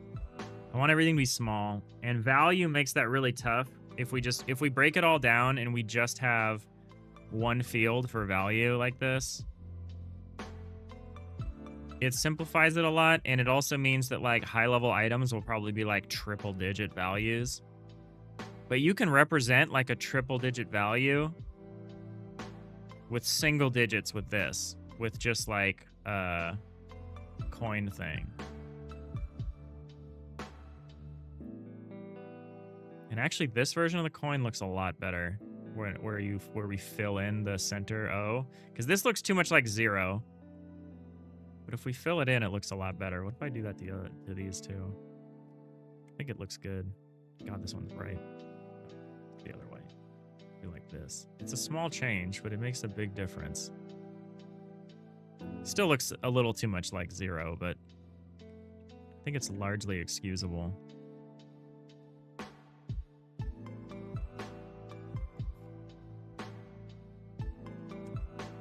It's a quiet day today. I'm feeling very low energy. I acknowledge that. So what if we made this into like one big button? So what would act look like if it was this size? We could do like that. It still would reduce the space I have to describe the item to just this, and this doesn't feel like enough space compared to this. This feels nice. This feels nice, the amount of space we have here.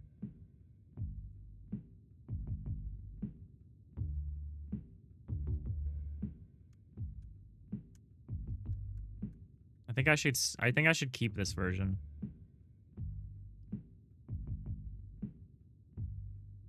There's a lot more space. This gets to be, I don't know.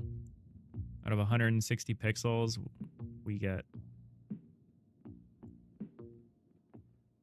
almost 120 of them. We get almost 3/4 of the card just for the description, and that feels very optimal. So maybe I just accept this and it's okay. And yeah, the coins would have been cool. But they also look kind of weird, so yeah. If it's not obvious, I really obsess about UI in this game. Historically, I've not actually obsessed with UI that much, but I feel like there's been enough jam games where I've dealt with enough onboarding issues, and I really appreciate making it very clear to the player what they can do and how they can do what they can do.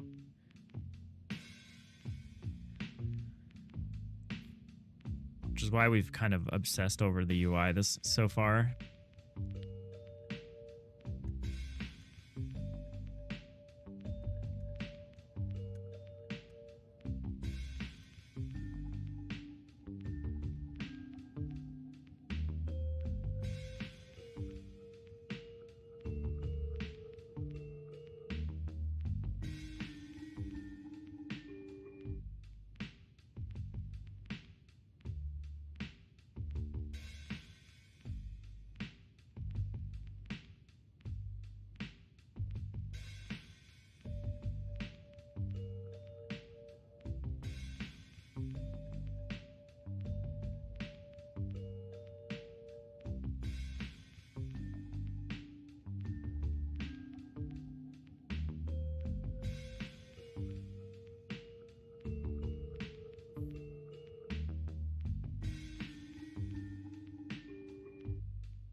Sorry, I'm having a hard time holding focus at the moment, but we're gonna focus back up here. I'm just kind of thinking about how I want this to work. So like, we've got our character. If you select them and they still have movement, this is what we're really interested in. Especially if you don't have an item selected. But what I should be able to do is I should be able to like pick up and drag them around. And if I drop them like if I drop them onto an enemy, what they should do is move, then attack.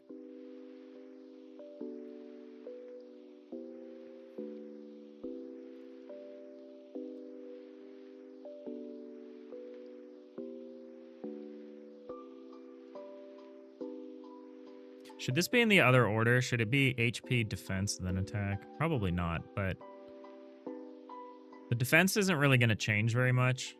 And the attack is very heavily based on what... No, I like it here, I guess. I understand people are going to confuse attack and act very easily, which I kind of want to avoid that as much as possible. But if we've got our item, if it has an action, we act by default. Like it goes in action mode if you equip it. This does limit us to If we can figure it out via context, you could theoretically have more than one kind of action associated with an item.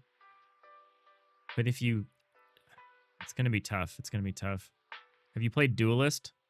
Darnash asks me. I feel like the icons of the cards here being only visible when you hover or hold them is not very pleasing. You feel like the icons of the cards here being only visible when you hover or hold them is not very pleasing. I see. You want to see them all the time? Yeah. I could see that. No, I haven't played Duelist.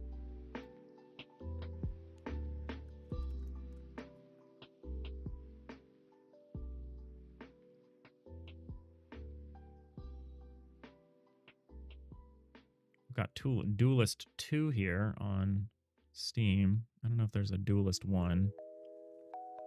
I mean, I assume there is. I don't know if it's on Steam, though. Why is this behaving so weird? Duelist. There it is. Duelist GG? Is that it?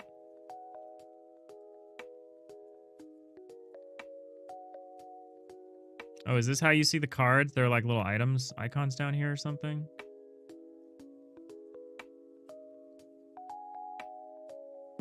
Mentioned because the card shows as the icon of them. Oh, cool. Yeah, that for us, that only happens when you drag them onto the board. So here they're in card form, and then here they're in like icon form. And the same thing will happen like if I start this over. And I have this knight. He's in card form here. And then if you bring the card into wherever you're allowed to play the card, that's when it switches to token mode. But yeah, that's a good point. Seeing the tokens when they're in the hand would kind of be good probably. I didn't want to cover up the battlefield with the card, but I guess that doesn't matter. I guess that'd be okay.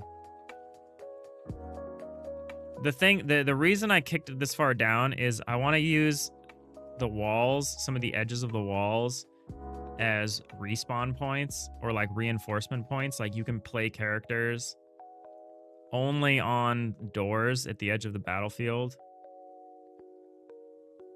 And if the card's too high up, you can't see the walls anymore, but you can see the icon when you moused over it. I don't know. It's a good criticism. It's a fair criticism. Hey, Thornity, we're cooking. Yeah, we're trying. We're pretty much done with all the card UI stuff. I'm agonizing a little bit about a couple things, but I went on a side track to implement undo redo and save and load, but we did it. So we can undo and redo for like unlimited in any given turn.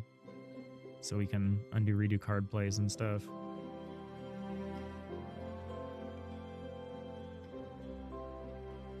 So I'm trying to wrap that stuff up.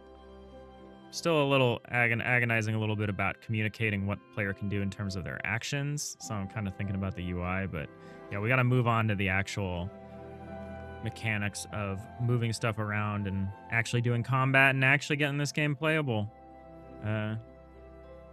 The serialization side quest, I feel like, took a couple of weeks, 2 to 3 weeks, but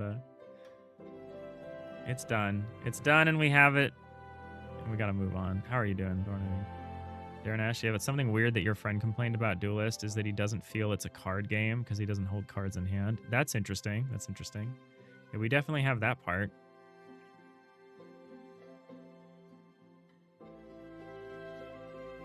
The reason I didn't prioritize you being able to see the icons all the time is like, a lot of the times you're going to have so many cards, you'll have 6 or more cards in hand.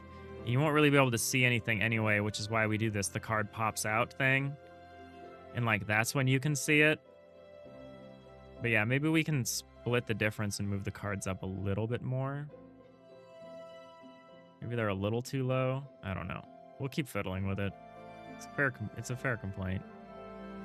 Yeah, for me, the hard part is I don't have these big chunky buttons like Into the Breach does or whatever. Like, there's this little thing that lets you know that this has an action. And if it doesn't, like if it doesn't have an action, it would just be grayed out in a way that you could very clearly see it doesn't have an action. Like most armor isn't going to have an action associated with it, but some things do, like the shield will. Shield is like a secondary kind of weapon you can have. So you'll have to, if you do an attack, you'd need to pick between the spear and the shield. And it's like, I think when you select a character, it should probably default. Well, it can't default to an item when you just click the character, because you might want to move. If you've run out of movement, maybe we could default to selecting an item and putting you into action mode. But what I really would want you to do is I'd want you to, like, I don't know. Yeah, I'm kind of agonizing over the movement and action stuff. I just need to set it up, and then we can make it look more clear to the player. Get some feedback on it. I don't need to figure it all out now. I just want to. I just want to.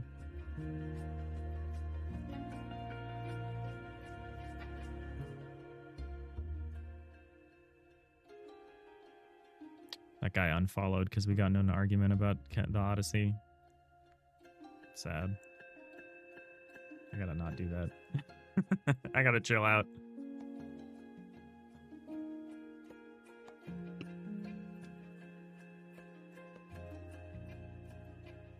All right, we're heading into our last set of ads. Coming into the last hour. Well, let's figure out something good to do on this last hour here. Let's maybe get some of the movement stuff hooked back up, because I feel like we had some of it implemented and we could re-implement it pretty quickly, and we could at least show you the boundaries of where you're allowed to move. I have a pretty crazy auto tiler that lets me mark boundaries on the map. Right now, we're not doing much with it. Right now, we're just showing the deployment zone here, and then if you're gonna play a character, it'll also show these icons over the characters that can take the weapon. So right now it's just one character, but obviously eventually it's going to be more. It'll be like up to 4 characters at a time.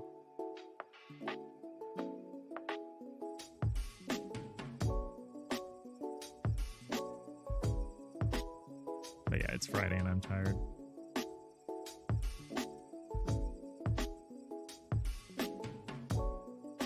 Maybe we do move the cards up a little bit.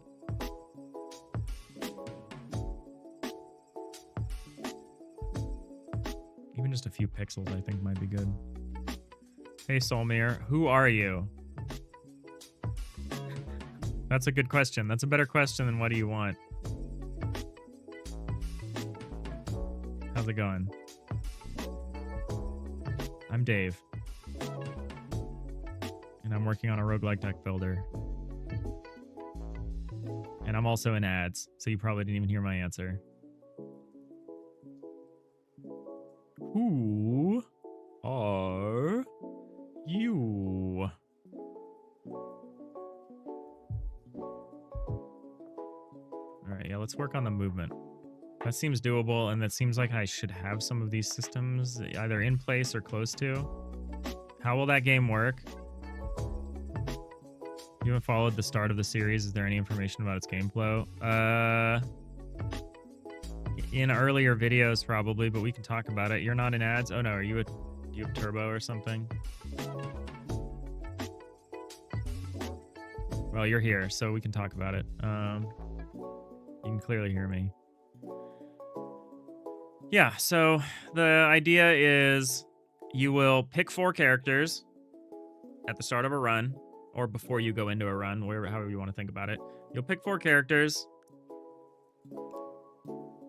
You will draft equipment, and maybe character cards even. You'll draft your initial deck. I want to make you pick 4 characters to base your deck around, just so that the game doesn't just get arbitrarily harder as you unlock more characters. So there's like a limit. So you have 4 characters. You start drafting gear, like abilities, equipment, stuff like that. Encounters are resolved on this little battle map. Is like a turn-based tactics kind of game. So the cards are the things. So you've got like your knight. Your knight has gear. Like they have armor and gauntlets And here's like a spear. So here's like a spear. The cards can level up if you play duplicates. Like if you play duplicates, you can thin your deck by leveling up the cards. So like I could play this other spear, and that's leveled up this spear to be level 2. Oh, you know what? There isn't any information about this here is the attack value of the... Oh yeah, we were going to include that here, weren't we? We're going to include that in the description, not in a separate thing. So now when I discard this card, now it's a level 2 spear instead of a level 1 spear. So it's kind of... We're trying to do deck building around an RPG party, is the idea. And there's kind of 2 halves of the game. There's like the cards and managing the card deck, and then there's dealing then there's resolving combat encounters on this board with like a very simple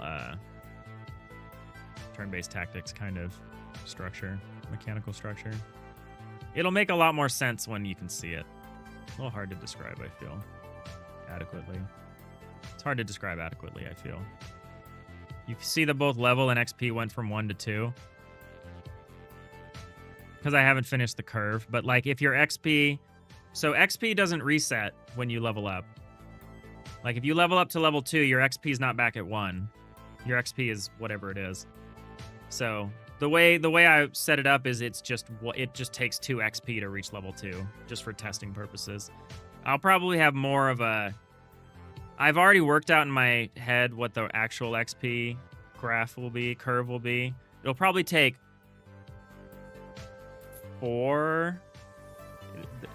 Level 2 will probably take 4 XP.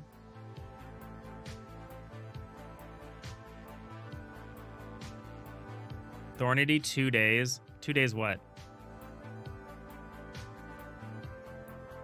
2 days.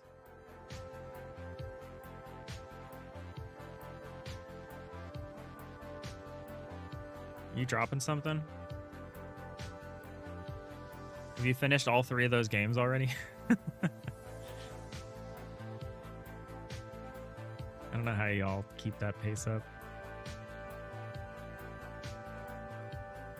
All right, so what I want to do is get movement going. So the first thing to do, I really want drag movement. Like I want you to be able to pick up and move the pieces around because that's how the cards work. That's going to be really hard to do with the actions. It takes 2 days to level up. Ah, I see. You have 6 games going on? Oh, incredible. I mean, that's good. Diversify your portfolio. That makes a lot of sense. That's a lot though, damn.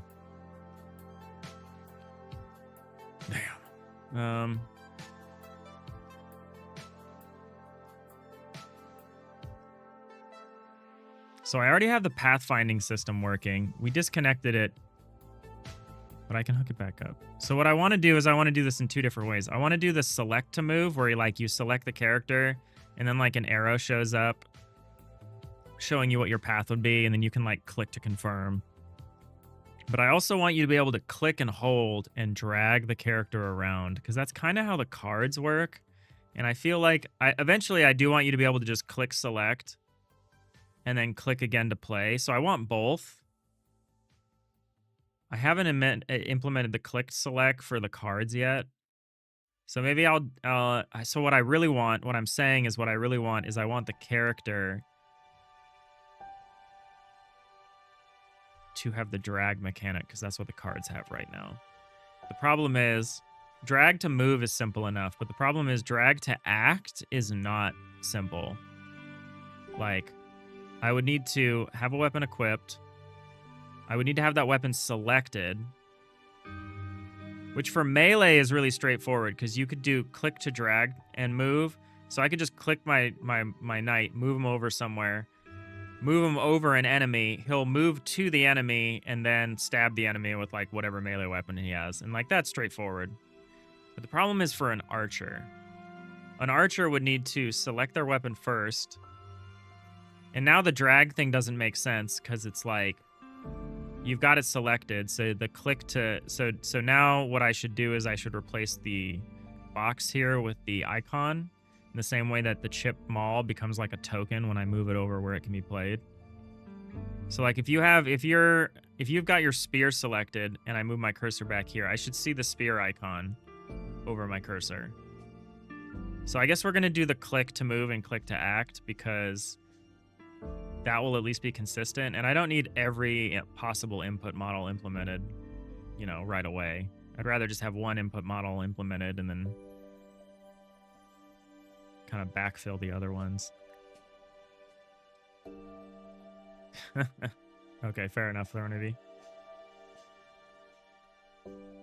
Darnash, it would be cool if you could choose the path you'll take for movement so you can implement invisible traps or things like that.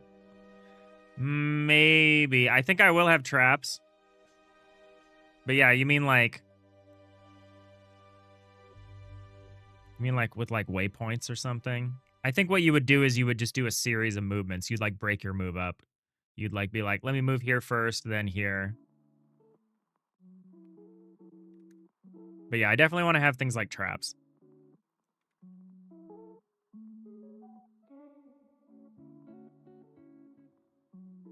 The problem is there's no randomness. There's no output randomness in the game.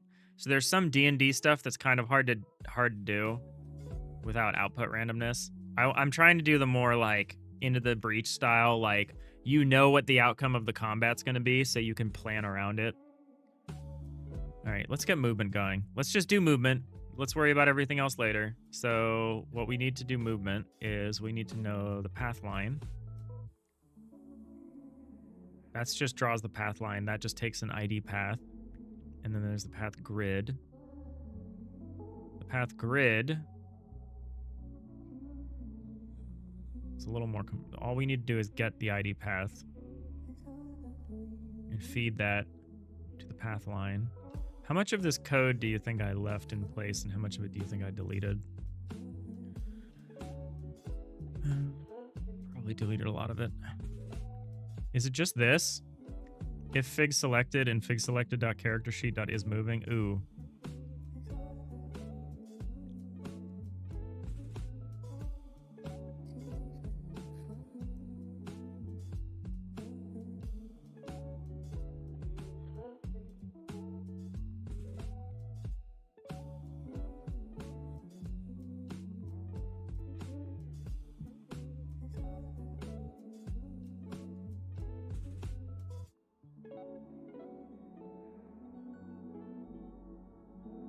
Am I thinking about this wrong? Should I just have like a big ass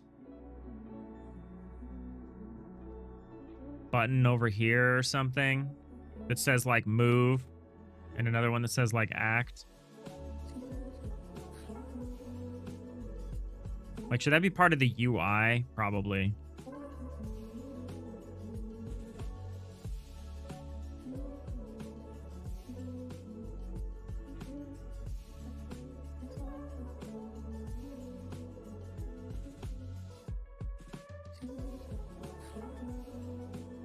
Rather than just trying to like make it really obvious on the character sheet, because the character sheet should be more informative than it is interactive. Like, it's cool if this says whether there's an action or not by like being like scratched off or you know, I've kind of shown what the version of it would be that doesn't have anything here. Let me just disable the button.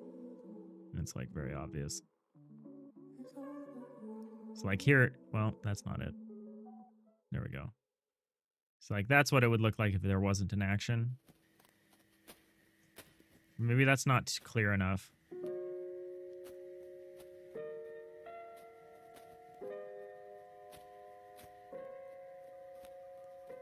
Not sure.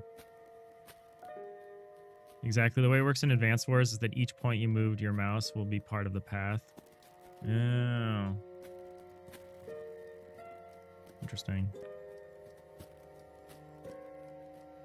I'm doing more of a like, you click on it and it like picks it up and then moves it around, and you can move anywhere within the radius that it moves, and then you drop it and it like takes those points, those movement points from you. So you could incrementally move your character forward if you're being cautious, or you could just go the whole movement. But right now I've been focused on more,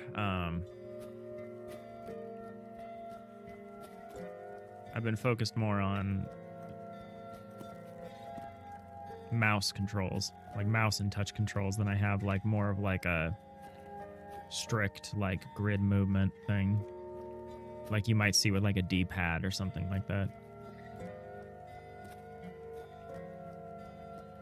See, I think the first thing, I think if we're just in select mode, now I can move things. Now I can move this is what I should do. So let's not worry about actions yet because we don't support actions. So let's just hide that, do this, undo these, and then see character fig find path. You had a function for this? Did I delete it? Yeah, probably.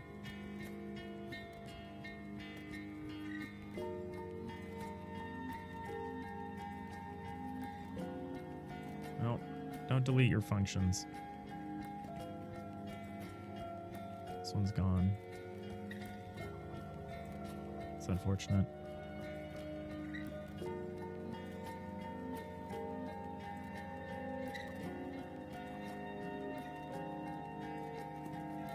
Okay, what branch is this on? If map sound says and was not card dropped. So this is for just finding a path. This isn't for like committing the move.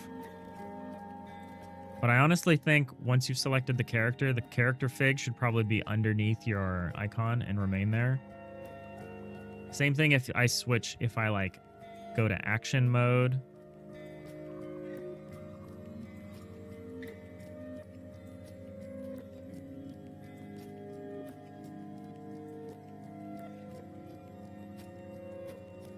Yeah, I think I will add a move and like an act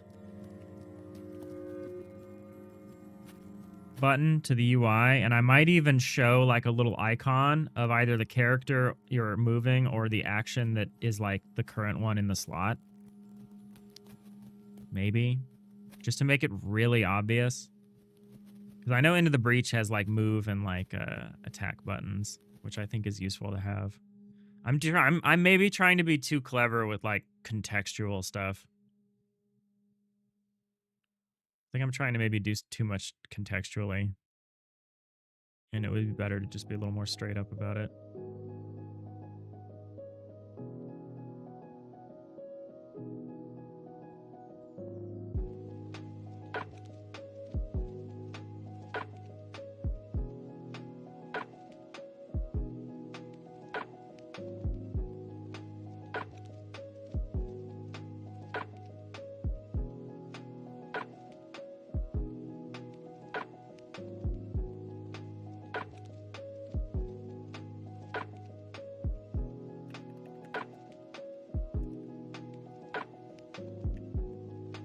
Let's try to figure out how this function would have worked.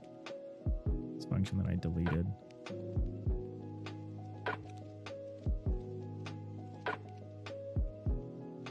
I could probably go back and find it if I really looked through my Git repository. But I kind of don't want to do that. I wonder if there's a way to search the Git. Although there's a reference to this function in all of it, so probably not. When did I start doing serialization? It says 9 days ago, experimenting. Top-down input manager. Path grid and line layers. It was probably implemented here. Environment. Path grid and line layers. Scene reorg.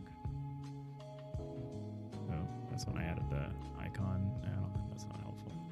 Environment map. Are you here? No, it looks like this is maybe when I swapped the code out. Yeah, this function was already disabled. So it's earlier than this. I think it's here. But this makes it look like I didn't actually... Oh, I called this something else back then. That's why.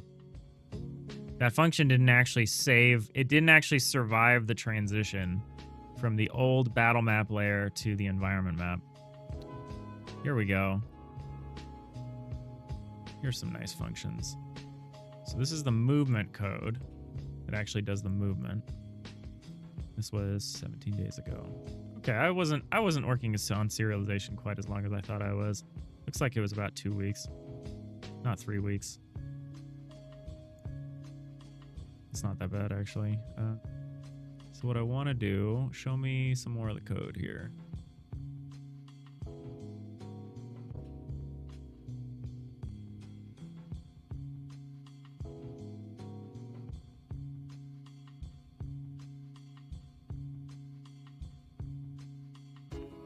Fig selected, ID path equals path grid layer dot get ID path, fig selected dot tile map, cursor map. Oh, this is like stupidly easy. Okay, so what do I have to do? I have to set my point to be false. Oh, that's super easy. Okay. I wonder if I change that later.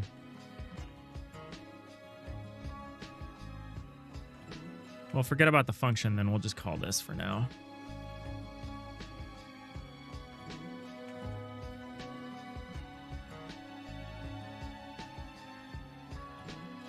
That seems fine. What do we call this? We call this something else now. Call this character tile.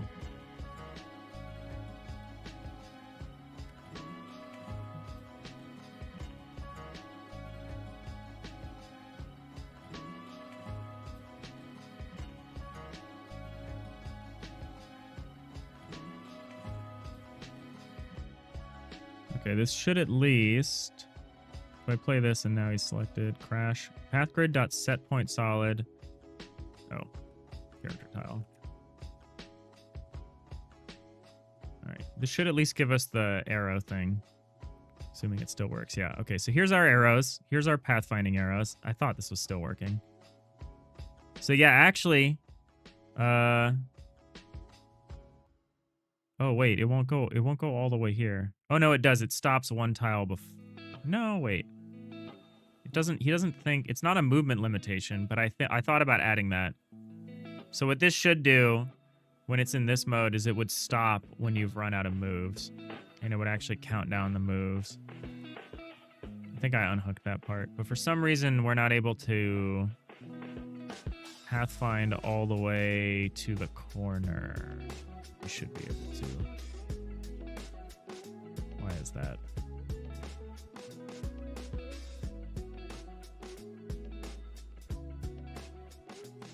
Yeah, actually, I think what I would want is actually, I would want this icon to come with you.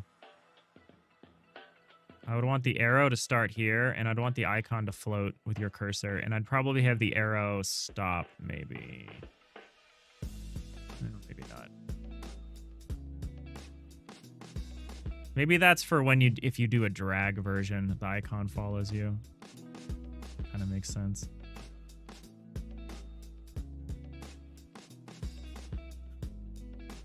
I would like to show the range in which you're allowed to move. That seems like a good idea. In the same way that I would like to show the range you're allowed to attack.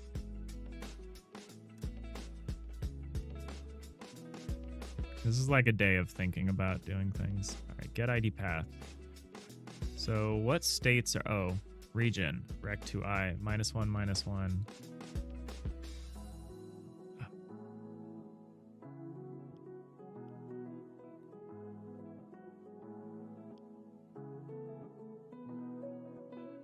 I don't actually want you to be able to pathfind onto solid, vector2i, 3, 3. Okay. So I think this should actually be 0 at least. So can we pathfind onto the square? No, we can't. A lot of debug errors. Can't set if point is disabled. It's out of bounds. Point -1, -1, point 0, -1. All right, where does this start? Where does this? I feel like I shifted the environment map over. Yeah, so now it starts there at the wall. Okay. I wrote this when it was different. So what's the size of this thing then? 11? It is 11. 11 by 8. Okay, so the size is kind of correct, but not really. Region. Rec2i. 00118. No, that is correct. Okay. But when we build... When we update the grid, we're doing it wrong. For cell in vector2i and get used cells. Get atlas chord, cell is solid. Set point solid cell. For cell in vector2i and get used cells. The negative cells aren't... there's another tile atlas. I forgot about path grid. This is the thing that like marks off where you can even do pathfinding. We gotta move this over by 1 like that. That's why that's being weird.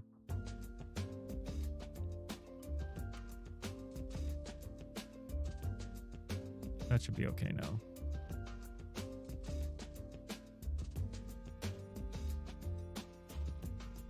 Okay, now we can go all the way to the edge. That's good.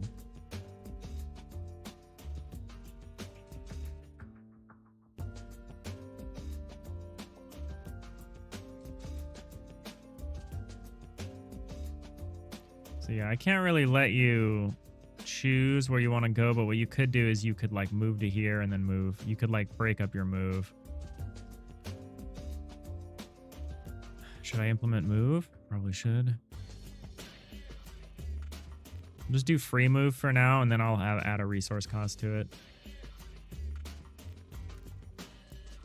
We're aiming for low hanging fruit here. We're just trying to go for some easy wins because it's late on a Friday. I am so tired. Just gotta get some good wins here. Some easy wins. All right, so this is how you set the path, and then map zone has point and not was card dropped. Input selected, fig selected. Fig by tile has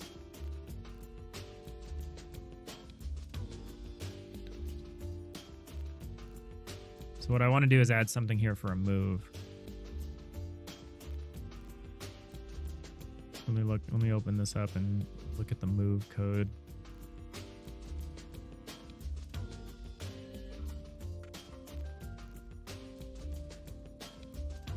This should be sufficient.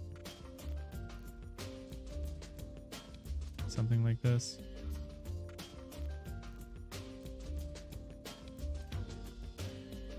We don't actually need to do this.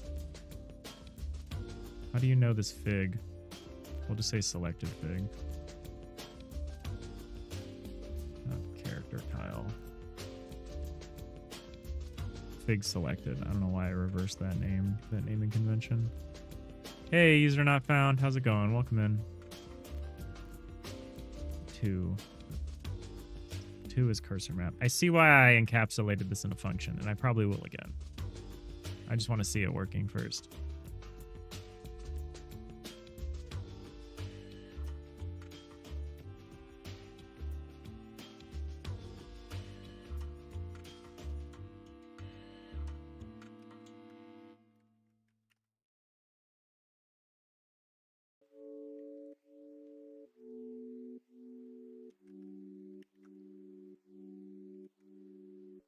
Tile figs. Do I call this something else? I call this fig by tile now.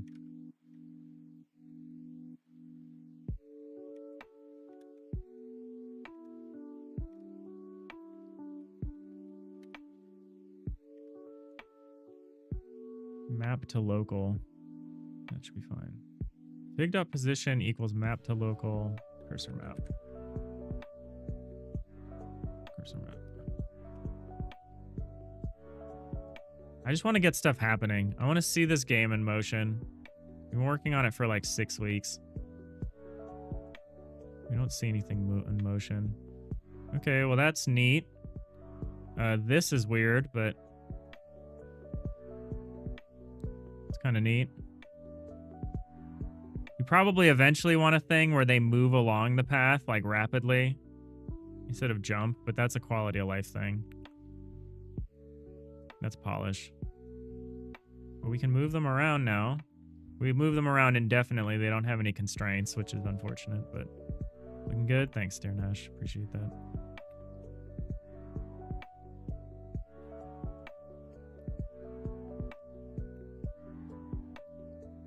Yeah, I guess I like this better than the drag, the click and drag thing. We might eventually implement that, but I just don't like the inconsistency of the cards are like click and drag, but the character movement is like select move. It's like click unclick. Or not click unclick. It's like click click. It's like click once and then click once compared to click and hold and then release to act. This is like click once to select and click again to act. I don't like the inconsistency, but you know what? It's okay. I see this thing favors certain movement. It seems like it favors certain directions. Like this favors going up before going sideways.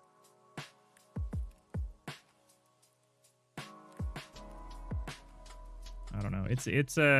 We're just using A-Star, their A-Star 2D, their A-Star Grid 2D implementation under the hood, so I don't really want to mess with it too much. Because yeah, if you really care about the path, you can be like incremental. You do it in like a couple different moves. Oh, you know what? This isn't done. This isn't tied to the undo redo. So we need to do a couple things. One thing is we need to, when you move, we need to clean up this part of the UI. And what part of the UI is that?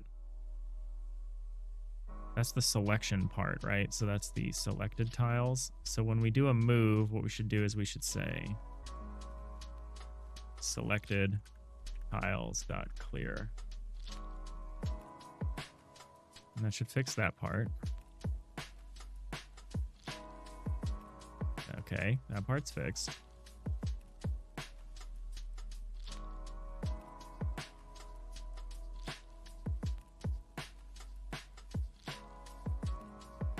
You know what? I need to know if I need to do a quick check to make sure that we're not. So if has point and not was card dropped, is action release selected.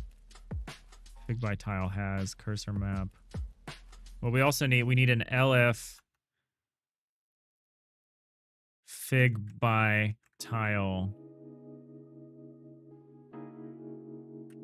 cursor map. Oh no, this is an if. If fig by tile has cursor map. If fig selected is not equal to fig by tile. If fig selected is not equal to the figure on this part. Oh no, we do want an else. We do want an else. What we want to say is if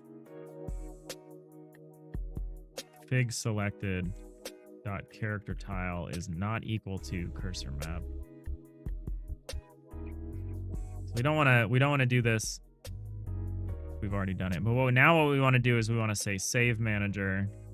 If we do a move, we want to save it. So we'll say save manager, we'll say take snapshot. I'd like a better way to do this at some point where we just like emit when actions that need to be saved occur, and then the save manager can pick up on it. But right now we're just calling the save manager to take a snapshot. Yeah, if the movement you're trying to make is less than, if the movement that you have is less than the movement you're trying to make, I think I'll just render part of the path. Don't quite know how I'm going to do that, but I think what you do is you calculate the whole path and then render up until the movement max. And then if you confirm that, either it doesn't let you do it or it just moves you what you can. This game has free undo, so I actually don't mind people like doing things and then changing their mind. So like here we've moved. Oh, we don't consider this selected anymore. That's a mistake. So the selected thing can't be cleared. It has to come with us. Is the thing about it. But yeah, I can also just undo all of these moves, which is pretty neat. I can undo and redo them as much as I want. Until I end the turn. And then that ends that clears the history. That took a while, but I'm really glad I did it. Because that makes things a lot easier. Because then I don't have to explain everything perfectly. I just have to make it easy to figure out. Like, I have to make it easy to try things. All right, so we'll do this, and then we'll say selected tiles dot set cell. We'll say cursor map. We'll say source ID. I actually don't know the answer to this question. It should be source ID.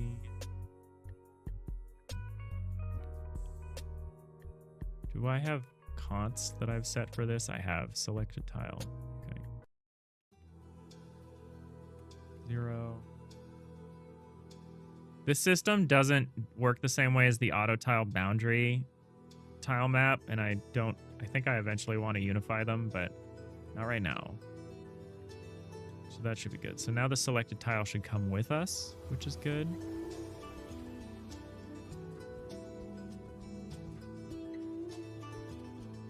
Okay, so now the selected tile comes with us, which is good because the selection doesn't end just because we moved.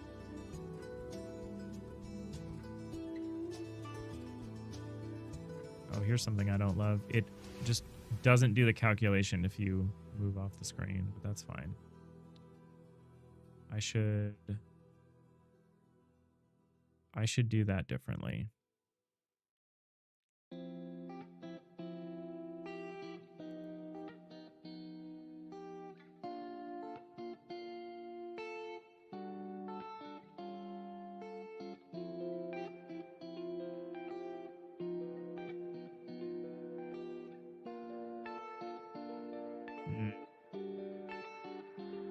Yeah, that's okay.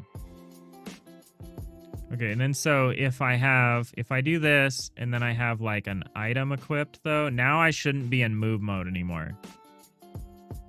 If I've like equipped this item, or if I'm like looking at this item, I should no longer be in move mode. Especially if it has an action. I honestly might get rid of this button or something. Or change it in such a way that it's more of an indicator of whether there is an action or not.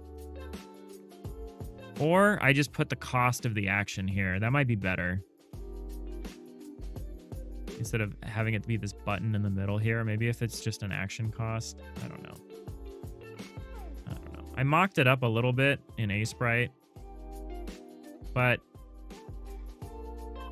do a little differently. Ooh, this has like a... That's an accident. It seems like an accident. Oh, it is.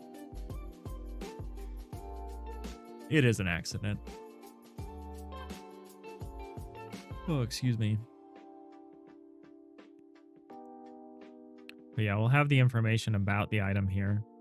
And a lot of items might just have passive effects. But a lot of them will have something active that they can do.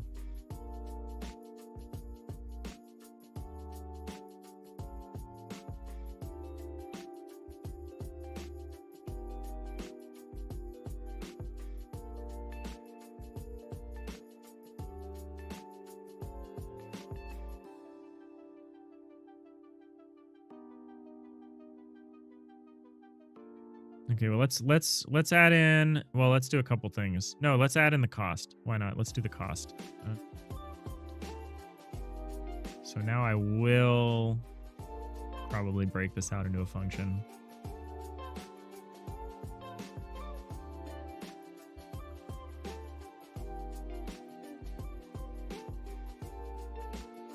The only question is, do I want this to be a public function?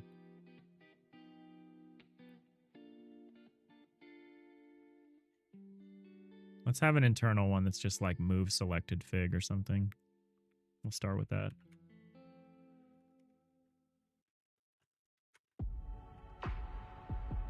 And we will define A2.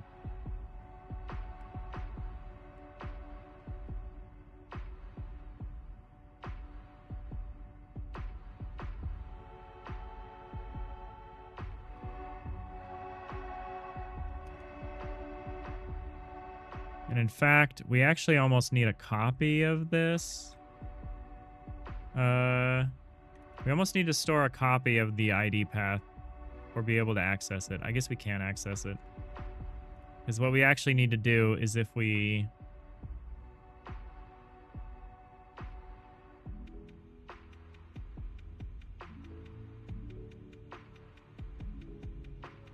Actually, we're not even going to define a 2.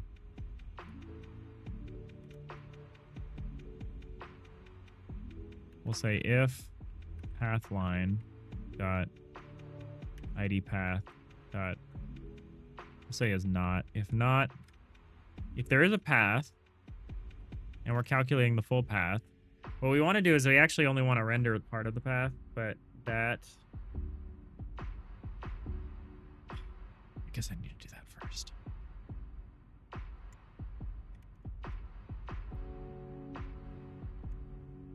Oh, excuse me.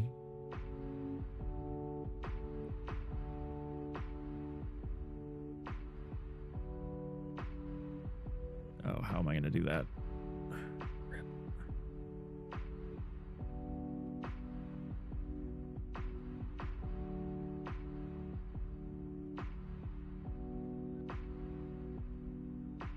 I don't really need to do this every single frame.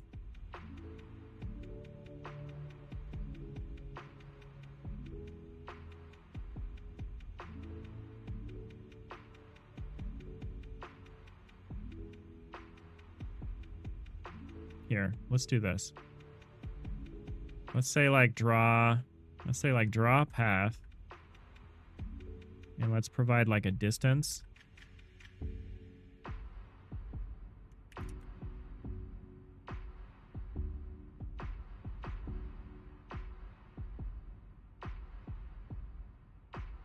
We'll say if size is greater than 1 and distance is greater than 0. We can do this. We can say for ID and for IDX int in range distance.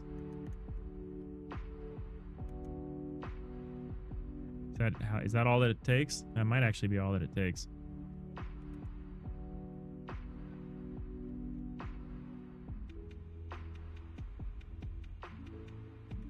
So now we just need to tell it when to draw the path and submit the distance. But who knows that? Now we have like a chain, like a problem with the chain of responsibility here.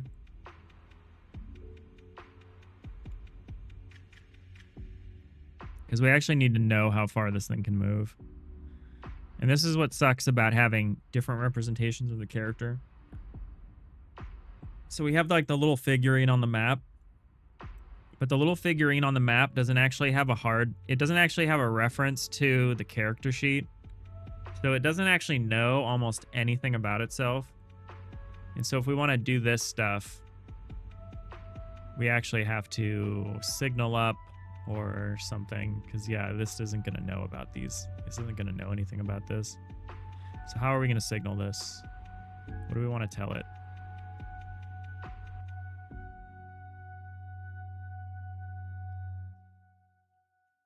Where do we draw the path? We draw the path down here.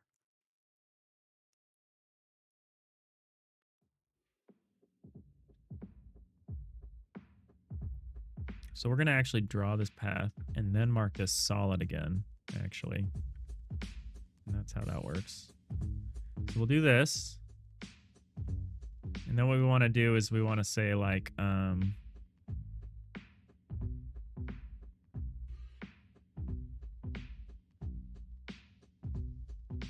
this is a signal, so it's got to be some past tense thing that we're telling them that we've done.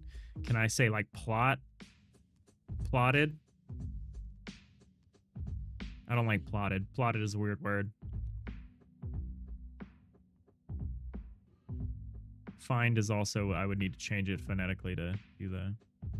We could call it, we could say find path. Or found path or whatever.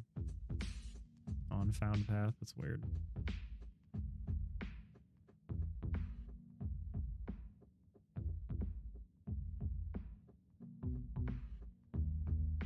So how are we going to set this information back? Or how are we going to send the information back that we need to know how to actually go through with the move? Because we can signal this information up. Then we need to get that information back.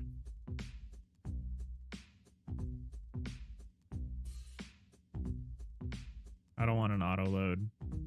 The solution to this is sometimes to just call things down through like a global or something, so you don't actually have to worry about the hierarchy or anything. But that's gross.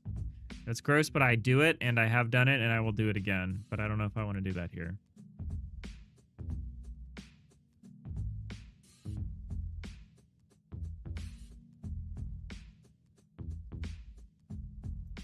So how are we going to figure out how far we can move?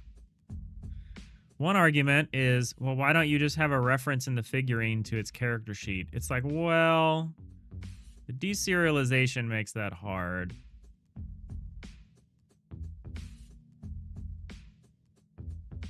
Because we don't actually serialize objects. So we don't actually do that sort of thing. So it would be weird to have a reference to it here. But it would also be incredibly useful.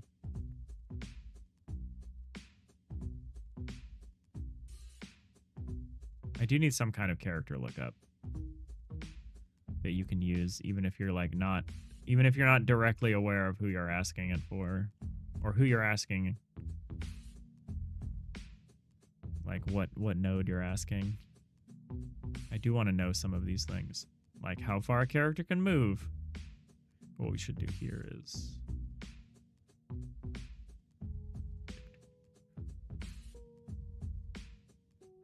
do this part at least. So now we'll say path, line, draw, path, distance. See, the distance thing is like, how do I get this? How do I get this information?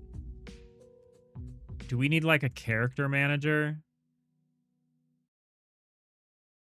No, I don't want that. I don't want that.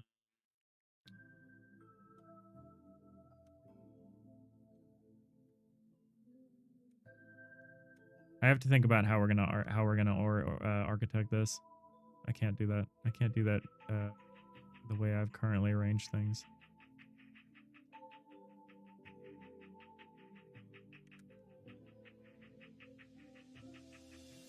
Because I have everything separated from the UI and like the stuff happening on the game board.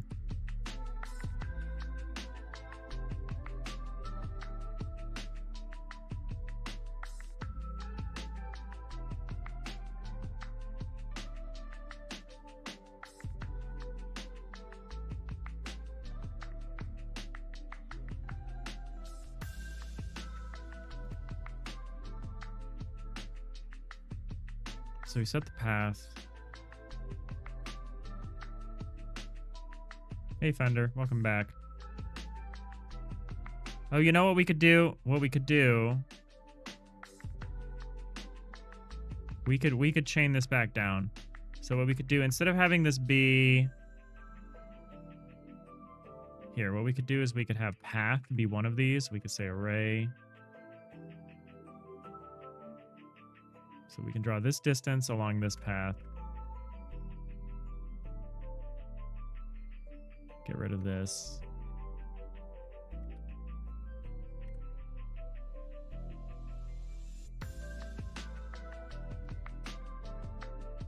So we could actually signal up that, hey, we want to route a path to here.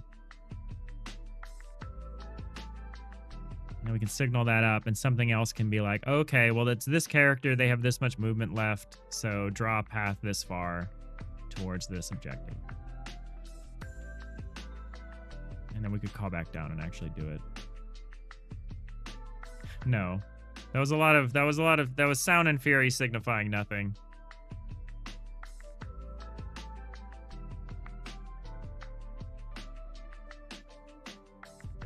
This was a weird day, though. This was a weirdly day. I regret getting in an argument with a new viewer about the Odyssey. I regret doing that. Just that whole casting argument rubs me the wrong way. People that are upset with that movie because of quote unquote inaccurate casting drives me insane. Nope, you're not allowed. This has been too long a week. You're not gonna rage bait me, Fender. I regret bringing it up now.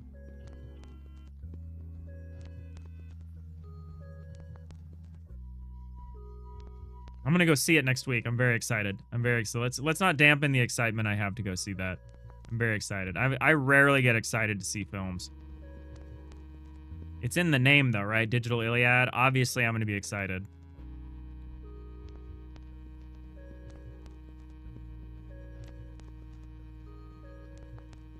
Well, go read a book.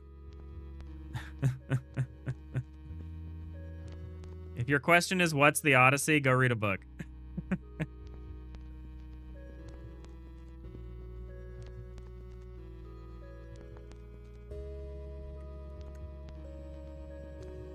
You know what? I need to read more. I don't read enough.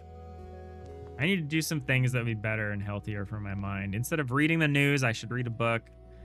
Instead of just vegging out, I really need to start exercising. I don't have the energy pool that I need to do the work that I've got. You read lots of books? Okay, well, I'm sorry. I withdraw my recommend. Well, read one book. Read the Odyssey. It's good. It's good. Get the Was that the Iliad or the Odyssey? Emily Wilson.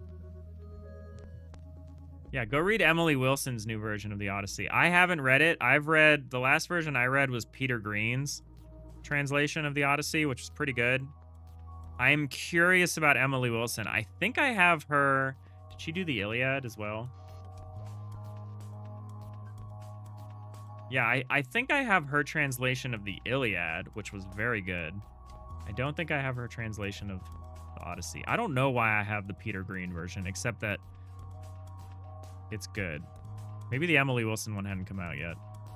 I'm the kind of person that has multiple copies of books translated by different people.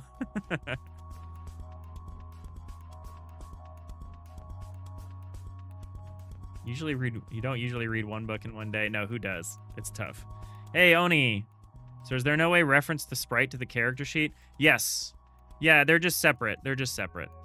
So what we're going to do... Thank you for paying attention, by the way.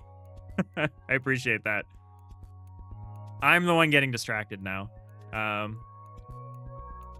So all of the stuff here is down in this environment map, and the environment map is ephemeral. It like doesn't always exist. Like we'll load a new map and all of that stuff will get wiped out. So the character figures are just little facsimiles, and because our serialization system, why did I close that scene? Because our serialization system doesn't save objects, we can't actually maintain a reference to them, like across them, but they have unique names. That actually might run into we might run into a problem with that later. We might actually need references to them because I realize the monsters aren't going to have unique names.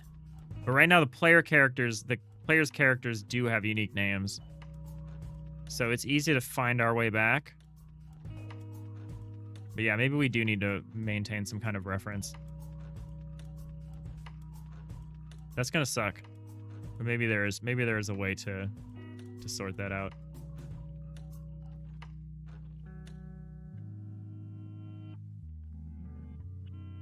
The unique key of a character is their name and their location. Just because you can't have two characters in the same location. Did you miss anything important? We're working on movement.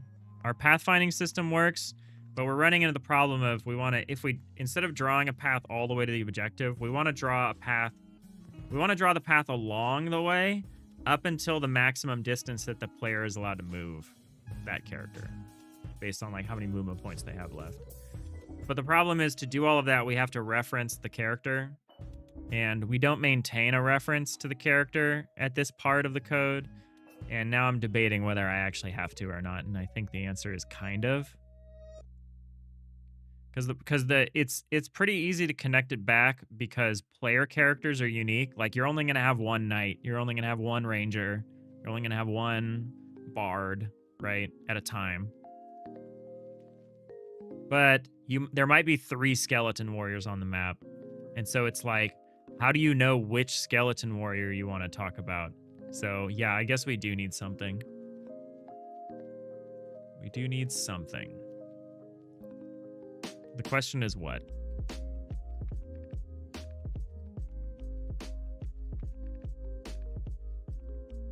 But yeah, how's it going, Oni? Happy Saturday. Not Saturday, Friday. Happy Friday. Thank Godot it's Friday. My brain is absolutely fried.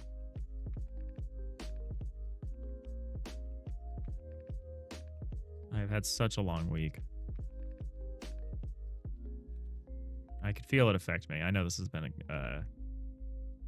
I know I've had a rough. I know the streams have been rough the last week, and I've skipped a number of them. I skipped more than one of them, but it's cool. We'll hang out Sunday. We'll have a nice chill Sunday together. How did you learn coding, specifically GDScript, and how similar to Python is it? You can't make websites with GameMaker. GDScript's all right. Learning the exact syntax of GDScript is a little awkward because it is like an indentation-based language. Like there are no curly braces for control flow. You can do something similar, but why would you? I don't know. I don't think it was that hard to learn GDScript once you already know another programming language. And if you're learning Python, you should basically know it at that point, because it's really just the structure of the code that's unusual. But I just learned coding by like just practicing. I didn't study anything. I haven't taken any classes or anything, if that's what you mean. I just struggled. Just struggle. Just think about something that you need to do and then try to do it using code. So what is my solution gonna be? Because yeah, the problem that I'm thinking about is like, well, hold on.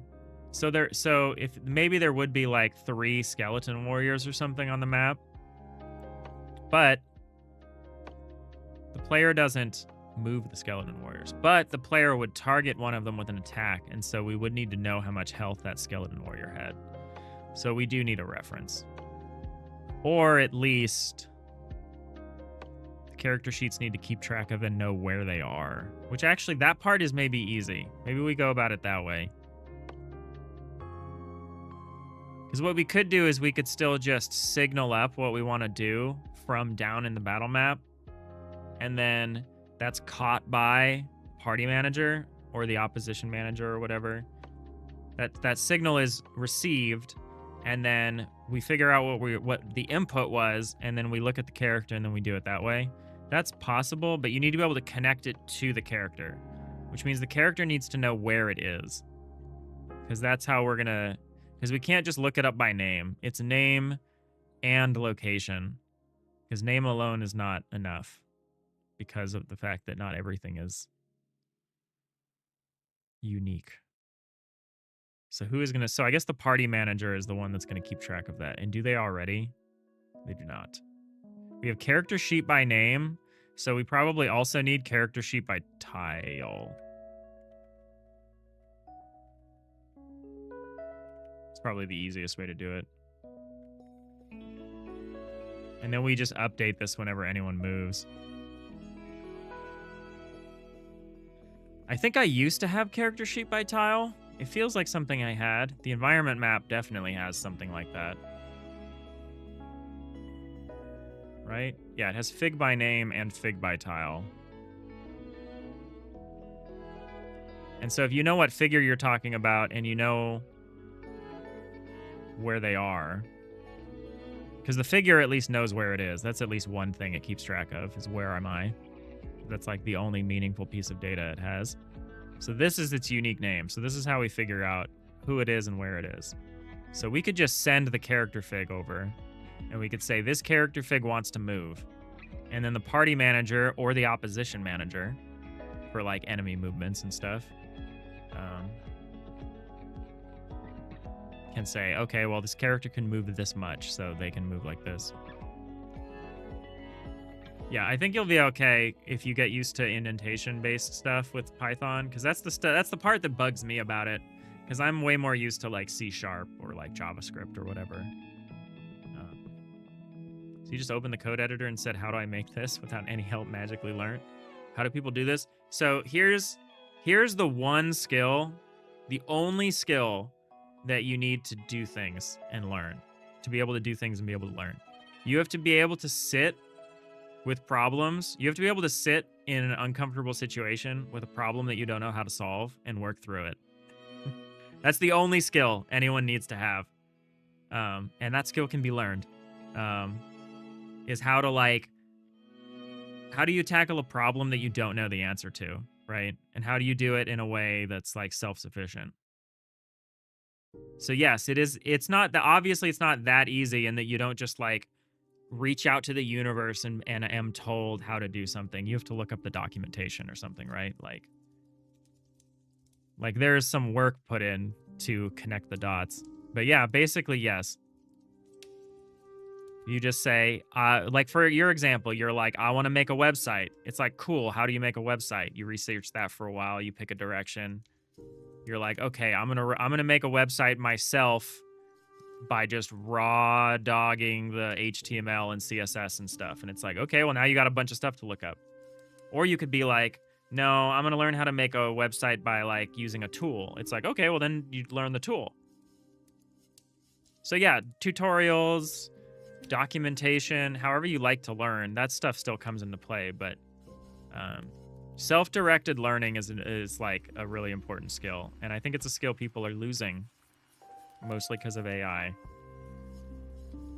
Because now it's just too easy to just ask for the solution and get the solution and not be better off for it. I'm not saying you're doing this. I'm just saying it's getting hard to maintain some of those skills for anyone. It's so convenient. Okay, I know where we're going. We're out of time.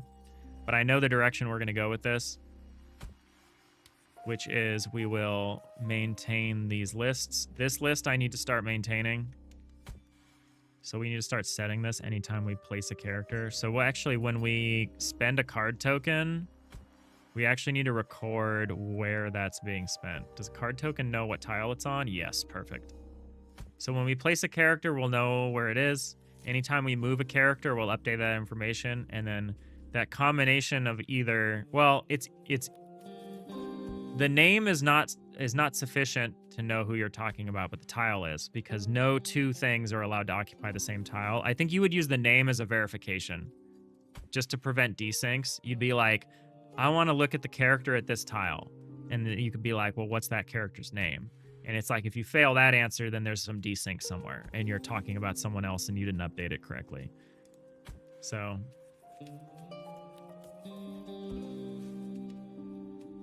I think that's how I'm going to set it up.